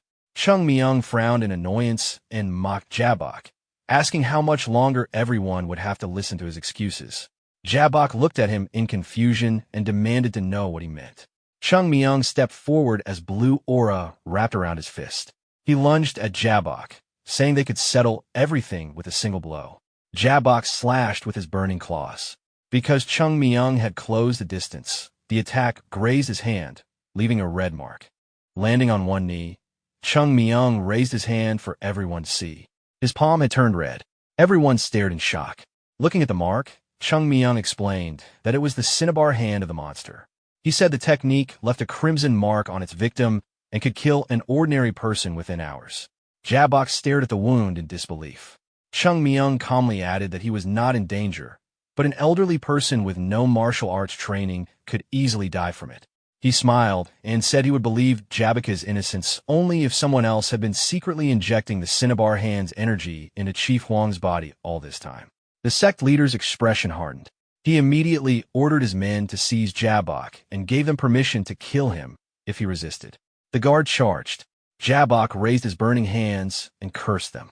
Enraged, he shouted that everything would have succeeded if not for Chung Myung. Meanwhile, Song sat on the staircase, remembering Qi's order to remain there and beg the guild master for forgiveness by any means necessary. He lowered his head, feeling it was more of a punishment than an assignment. Suddenly, a massive explosion echoed through the courtyard. Song looked up in surprise. With a single strike, Jabak blasted through the wall. His hands burned with a sinister aura as smoke filled the area, though everyone behind it remained unharmed. Standing within the haze, Chung Myung remarked that the whole situation was simply ruining his mood. He added that they had already exposed the assassin and was certain the man had his own reasons for trying to kill Chief Huang. As the dust settled, Chung Myung narrowed his eyes and said he wanted to end everything quickly because he wanted to sleep. Jabok glared at him, furious at his confidence. Spreading his arms, he asked whether Chung Myung truly believed he could withstand the full power of the Cinnabar hand. Chung Myung raised an eyebrow and replied that he was not talking about himself. Everyone turned around. Zhangyi also looked back. Sunbeak was approaching from the distance. Chung Myung smiled and said the hero from the Southern Edge sect had arrived at the perfect time to defeat the assassin. Sunbeak stopped before the ruined building. Confused, he asked why he would do that. Chung Myung pouted in confusion. The sect leader frowned. A moment later, Sunbeak realized what Chung Myung meant.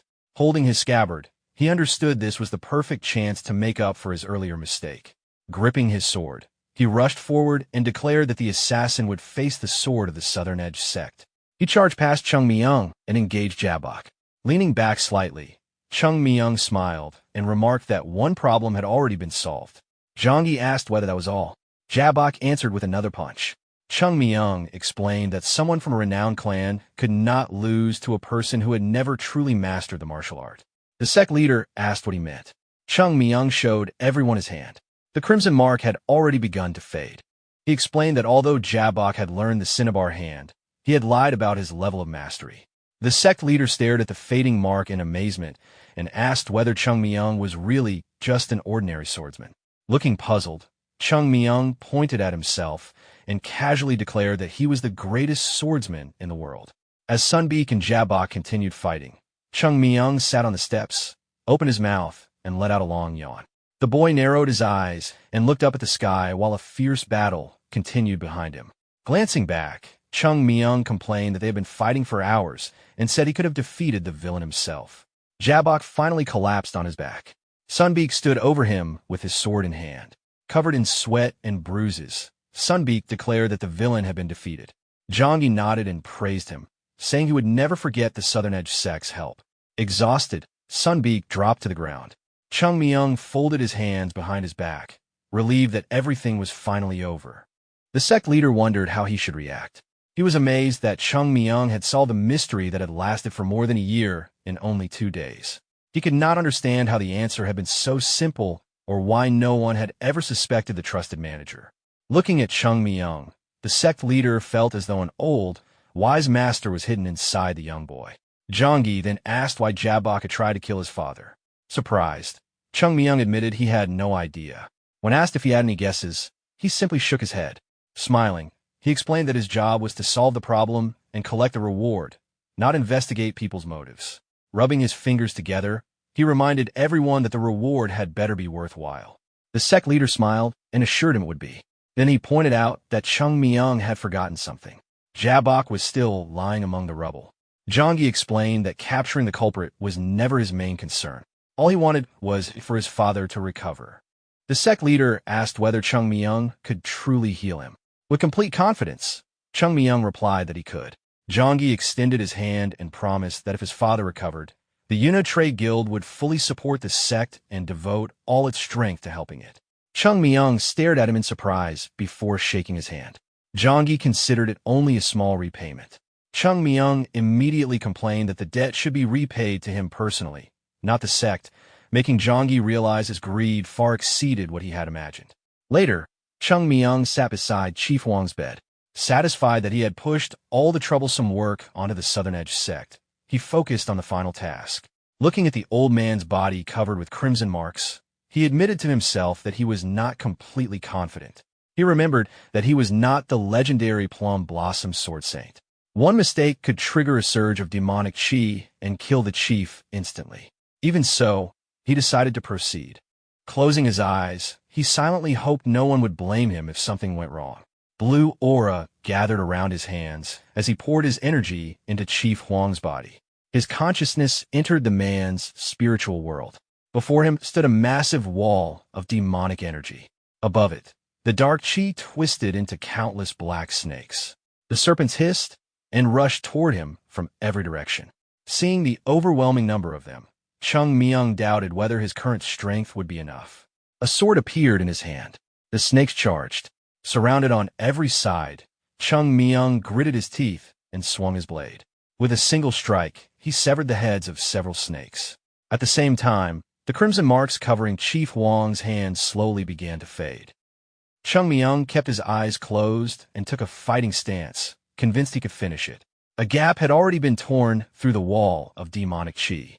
As the snakes charged, he cut them down with a single swing and realized the demonic chi had gathered only in the meridians where righteous energy flowed.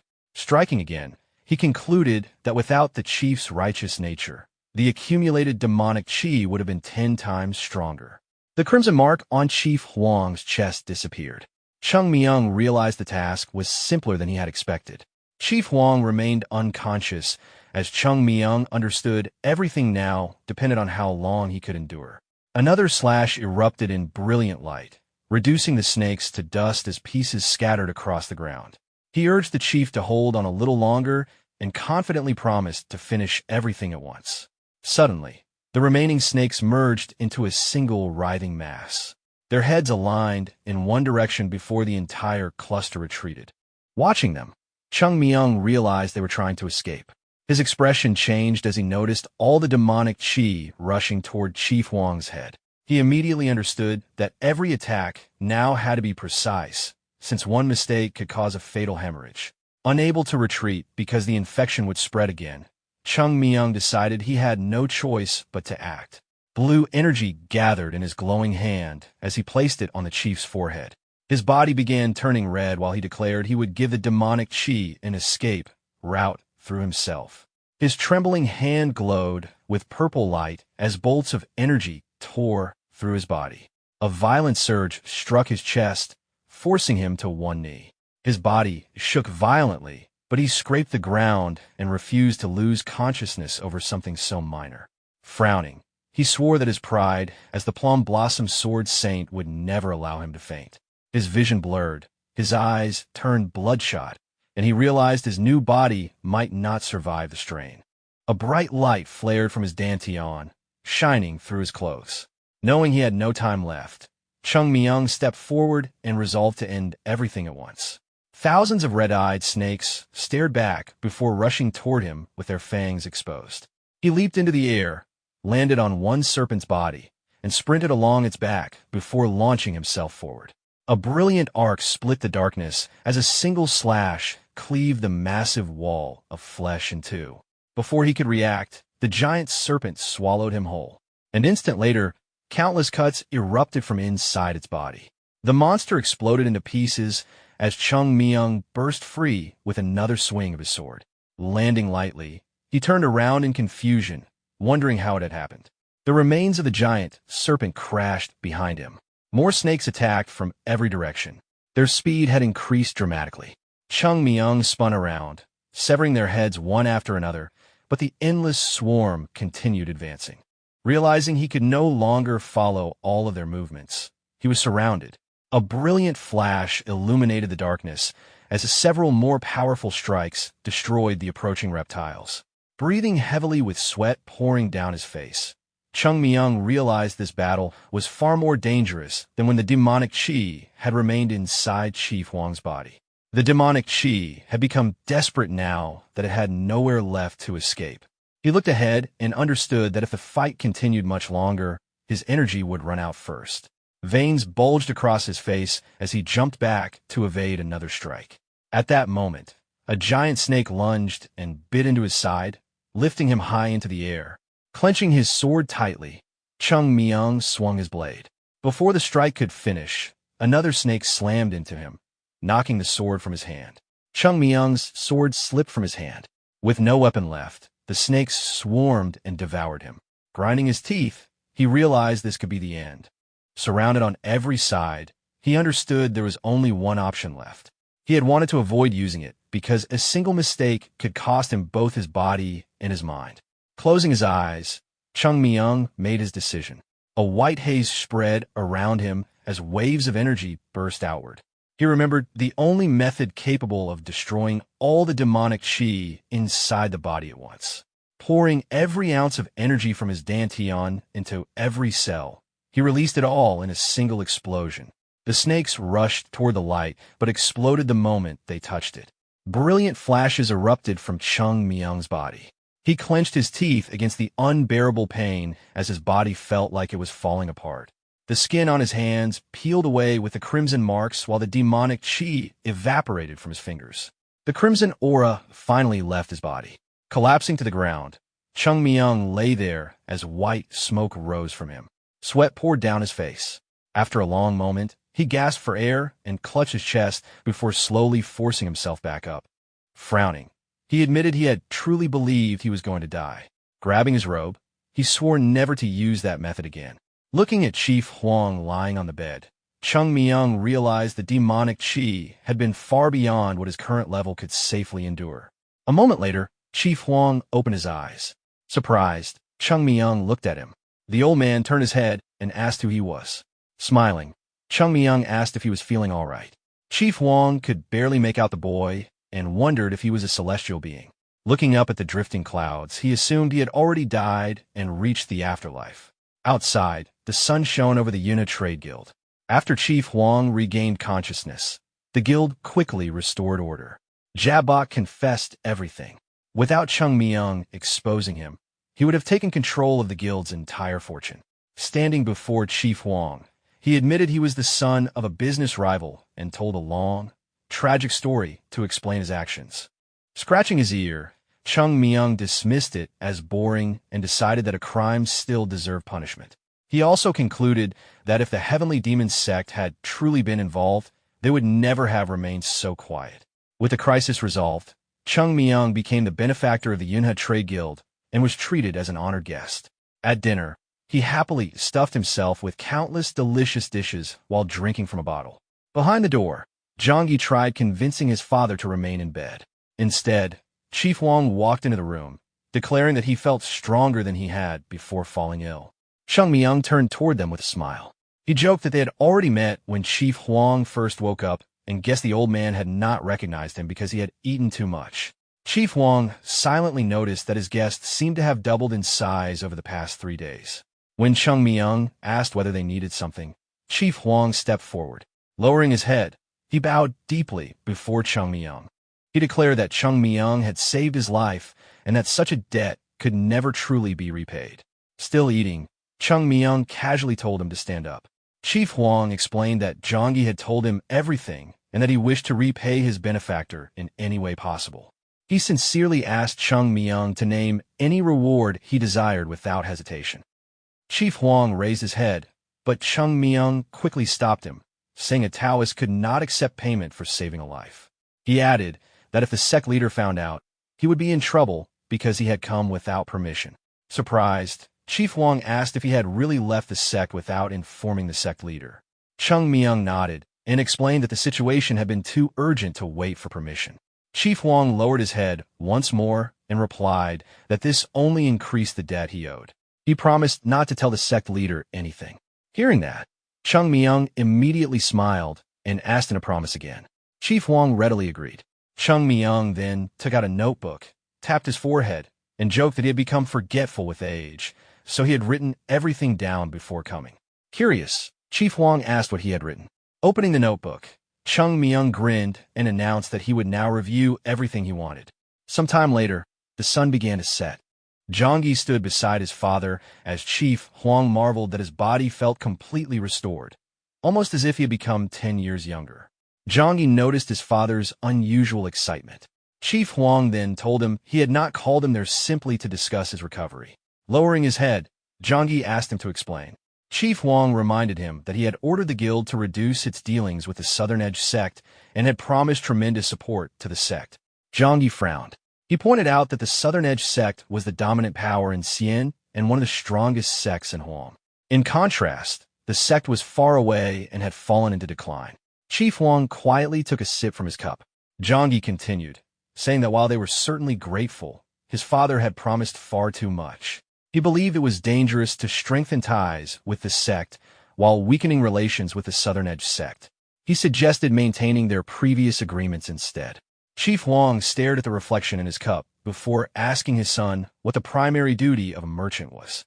Zhangyi thought for a moment before answering that a merchant should conduct business honestly, establish sound trade policies, develop the business, and contribute to the country and the world.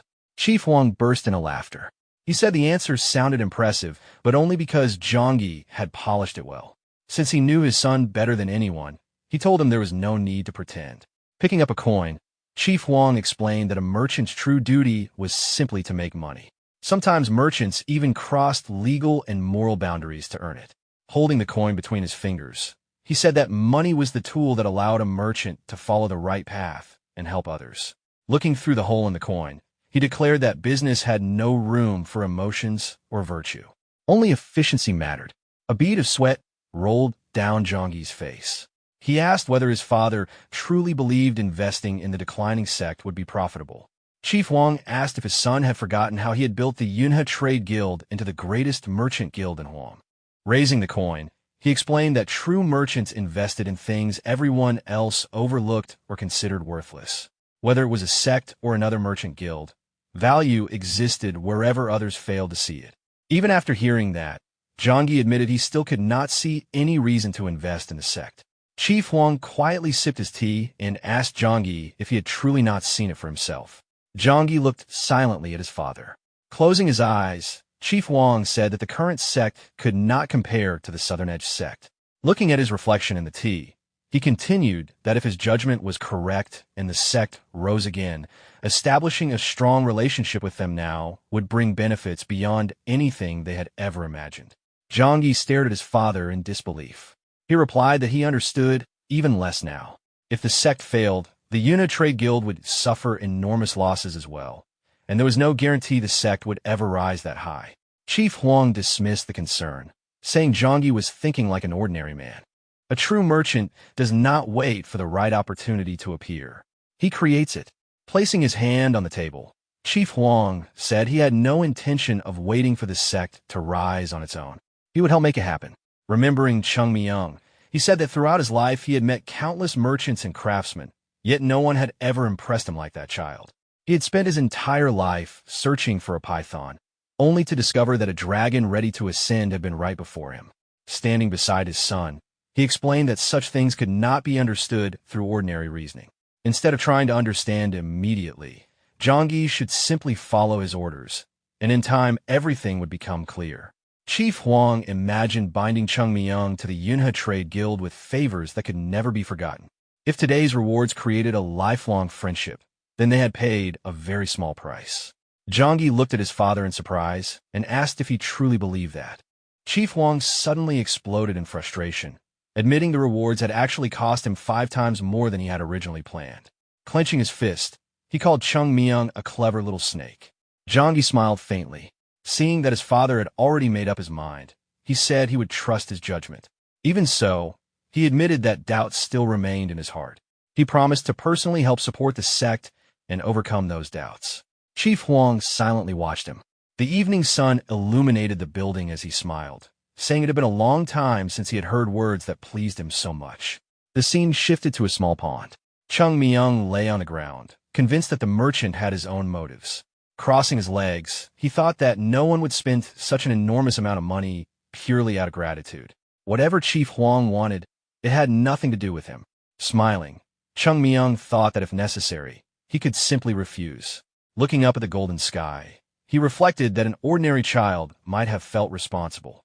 Unfortunately, life had beaten that innocence out of him long ago. Footsteps approached. Chung Myung looked over and saw Song standing before him. The two faced each other alone in the courtyard. Chung Myung asked what he wanted. Song extended a wooden sword and said he had no ill intentions. Frowning, he sincerely asked for another exchange of swordsmanship.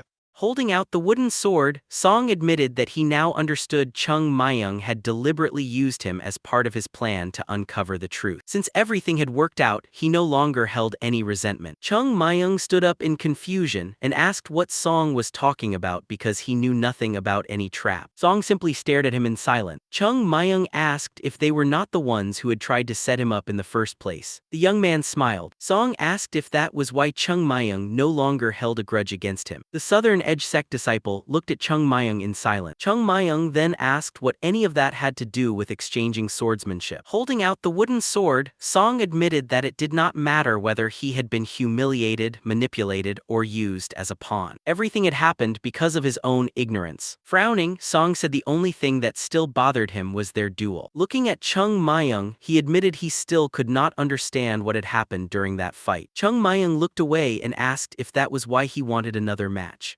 Song nodded, saying that although it was difficult to believe, he knew Chung Myung's skill was above his own. He simply wanted to understand the truth. Chung Myung looked at him and realized that Song knew he had been manipulated, yet still wanted another duel. Since he was not fighting out of pride alone, Chung Myung found the reaction rather interesting. Smiling, he asked whether Song was not afraid he would regret it. Song only smiled and agreed without hesitation. The two soon faced each other in the training arena. Song frowned in anticipation. Chung Myung rested the wooden sword on his shoulder while Song thought about the boy standing before him, someone nearly 10 years younger. As a second-generation disciple, he should have been capable of guiding a third-generation disciple. Yet his hands trembled uncontrollably. Sweat rolled down his face as an overwhelming pressure bore down on him. Faint blue aura surrounded Chung Myung. Song felt as though he were facing the sect leader himself. Unsure whether the pressure was real or simply an illusion, he resolved to confirm it with his own sword. Chung Myung noticed Song's keen instinct. Even though he showed no visible killing intent, Song could sense the danger before him. Chung Myung thought that such intuition allowed a swordsman to perceive what ordinary eyes could not and helped unlock true potential. Smiling, he concluded that Song would become an outstanding swordsman. With enough training, Song would surpass most of his peers, and Chung Myung would not be surprised if he one day became the greatest swordsman of the Southern Edge Sect. Amused, Chung Myung wondered if he should give him a few pointers. He casually gestured for Song to attack. Gripping the wooden sword tightly, Song spun it in circles, creating countless illusions. A moment later, the blade began to shine. Chung Myung frowned, wondering when the Southern Edge Sect had started using such an illusion sword technique. Song warned him to be careful before launching his attack. Claiming he had already discovered Chung Myung's weakness, he attacked with everything from the very beginning. Despite the countless illusions, Chung Myung immediately recognized the real blade. Song unleashed a relentless series of strikes with the Southern Edge Sect's new sword technique. Watching the attacks, Chung Myung's expression darkened. He immediately criticized the technique. Song leaped forward again. In the next instant, Chung Myung struck once. The wooden sword shattered. Song was knocked unconscious before he even realized what had happened. As he fell through the air, Chung Myung rushed forward and caught him by his clothes before he hit ground. Blood spilled from the Southern Edge Sect disciple's mouth. Chung Myung caught Song with one hand before he hit the ground. Frowning, he called him a fool. His eyes burned with anger as he demanded to know where Song had learned that sword style. Still gripping his clothes, Chung Myung noticed the technique felt strangely familiar. Clenching his fist, he recalled the movements and realized he knew them better than anyone. A whirlwind of plum blossom petals flashed through his mind. It was one of the forms of the 24 plum blossom sword palm technique. Standing in the arena, Chung Myung realized that the original 24 plum blossom sword palm had long been lost, even within the sect. His anger flared. He could not understand why someone like Song would be using that technique. Song breathed heavily, barely conscious. His hand trembled uncontrollably as fear filled his heart. The gap between them was simply too great. A crimson aura surrounded Chung Myung, making Song feel as though he were facing an evil spirit. His vision faded, and he finally lost consciousness. By the time he awoke, night had fallen. He slowly opened his eyes in another room. His body was wrapped in bandages, yet he felt almost completely recovered. Raising his hand in surprise, he looked at Chung Myung standing nearby. Chung Myung calmly explained that he had stabilized Song's rampaging internal energy and that his injuries would heal quickly. Still confused, Song asked what had happened. Chung Myung turned around and asked whether that had truly been the new sword style. Song hesitated before confirming that it was called the 12 snowflake style. Veins bulged across Chung Myung's forehead as rage surged through him. He realized they believed no one in the sect remained who remembered the original 24 plum blossom sword palm, allowing them to alter master it without consequence. To him, it was nothing less than an insult to the sect. Lowering his head, he asked who was taught the style. Song answered that every second-generation disciple learned it. Chung Myung immediately asked whether the first-generation disciples and the sect leader also knew it. Song explained that he had heard the sect leaders themselves had never learned the technique. Only the first and second generations had mastered it. Hearing that, Chung Myung let out a slow breath. If one of the sect leaders had created the 12 snowflake style, it made sense that it would first be passed down through the first generation before reaching the second. Clenching his fist, he realized that the person who had created the style was still alive within the Southern Edge sect. His thoughts drifted back to the past. A village burned before his eyes. He remembered how, after the Heavenly Demon sect invaded the sect, most of it had been destroyed, while the remaining disciples were wiped out at Huashan-Sekte's hand. The disciples of the sect had fought desperately against the invading enemy. Flames raged behind the disciple. One of them shut his eyes in fear, while most of the survivors were only children. Suddenly, a man shouted that they had to help the sect and stop the Heavenly Demon sect. The young disciple looked up and saw streaks of blue aura crossing the sky. It was the warriors of the Southern Edge sect. Chung Myung lowered his gaze, knowing they had come because the sect would never stand by while the Heavenly Demon sect destroyed a neighboring sect. His thoughts shifted to the sect's stolen martial arts manual. Someone had stolen them while pretending to be righteous. Looking at the sect's crest engulfed in flames, Chung Myung began to doubt that the sect's destruction had been caused solely by the Heavenly Demon sect. He remembered the battlefield covered with corpses. 100 years earlier, the disciples of the sect had sacrificed their lives to protect the Southern Edge sect from disaster. Yet the Southern Edge sect had repaid that sacrifice like an enemy. Grinding his teeth, Chung Myung thought that even if someone had been blinded by greed and made a mistake, it was the duty of a sect to correct. Instead, they had renamed the stolen technique and presented it as their own, mocking the sect in the process. Song looked at him in confusion. Chung Myung suddenly turned to him and firmly warned him never to practice that technique again. Surprised, Song asked why. Without another word, Chung Myung smacked him on the head and shouted that if he said not to practice it, then he should simply obey. Silence followed. After calming down, Chung Myung explained that the technique would never allow him to reach the highest level. Holding his head, Song still could not understand. Looking down at him, Chung Myung admitted to himself that although he wanted to beat every disciple of the Southern Edge sect, he could not harm the one who had revealed the 12 snowflake style to him. Song looked at him in surprise as Chung Myung explained that the Southern Edge sect's swordsmanship was built upon laying a solid foundation step by step. Its essence was steady refinement. Although slow and difficult to master, it grew stronger the more it was polished. That was the true path of the Southern Edge sect's swordsmanship. Pointing at Song, Chung Myung explained that the 12 snowflake style violated those principles. Its footwork was inconsistent, its formations shifted chaotically, and it simply did not fit the Southern Edge sect's martial art. The two silently stared at each other. After a long pause, Song frowned in confusion, unable to understand what Chung Myung meant. Looking at him through his fingers, Chung Myung wondered how a disciple of the Southern Edge sect could fail to grasp the very foundations of his own swordsmanship. He could not understand why anyone would pursue such an unstable technique. Then a sudden realization struck him. Sweat formed on his forehead. Looking at his own hand, he remembered how mercilessly he had hunted the Southern Edge sect's disciples in the past. By constantly driving them into a corner, he might have been the very reason they abandoned their original path and created the 12 snowflake style. As one of the 10 great sect, the Southern Edge sect had always placed absolute confidence in the strength of its sword. Then Chung Myung appeared and defeated them again and again, shattering their confidence in their own swordsmanship. Clutching his head, he realized that if he had been in their position, he also would have tried to strengthen the sect's swordsmanship. In the end, people did not value martial arts for their traditions, but for the power they provided. Opening his eyes, he wondered whether Song had been practicing the new style without ever questioning. Song quietly looked at his own hand. Chung Myung thought there was no point blaming him. He had never been the one responsible for any of this. Taking a step away from the bed, Chung Myung said he was leaving. Song quickly reached out and asked him to stay. Without turning around, Chung Myung told him to forget everything he had said. No one could force another person to walk a certain path. Advice could only point the way. The choice had to be Song's alone. Whether he followed his sect leader's teachings or Chung Myung's words was entirely up to him. Song stared at him in surprise as Chung Myung told him to find his own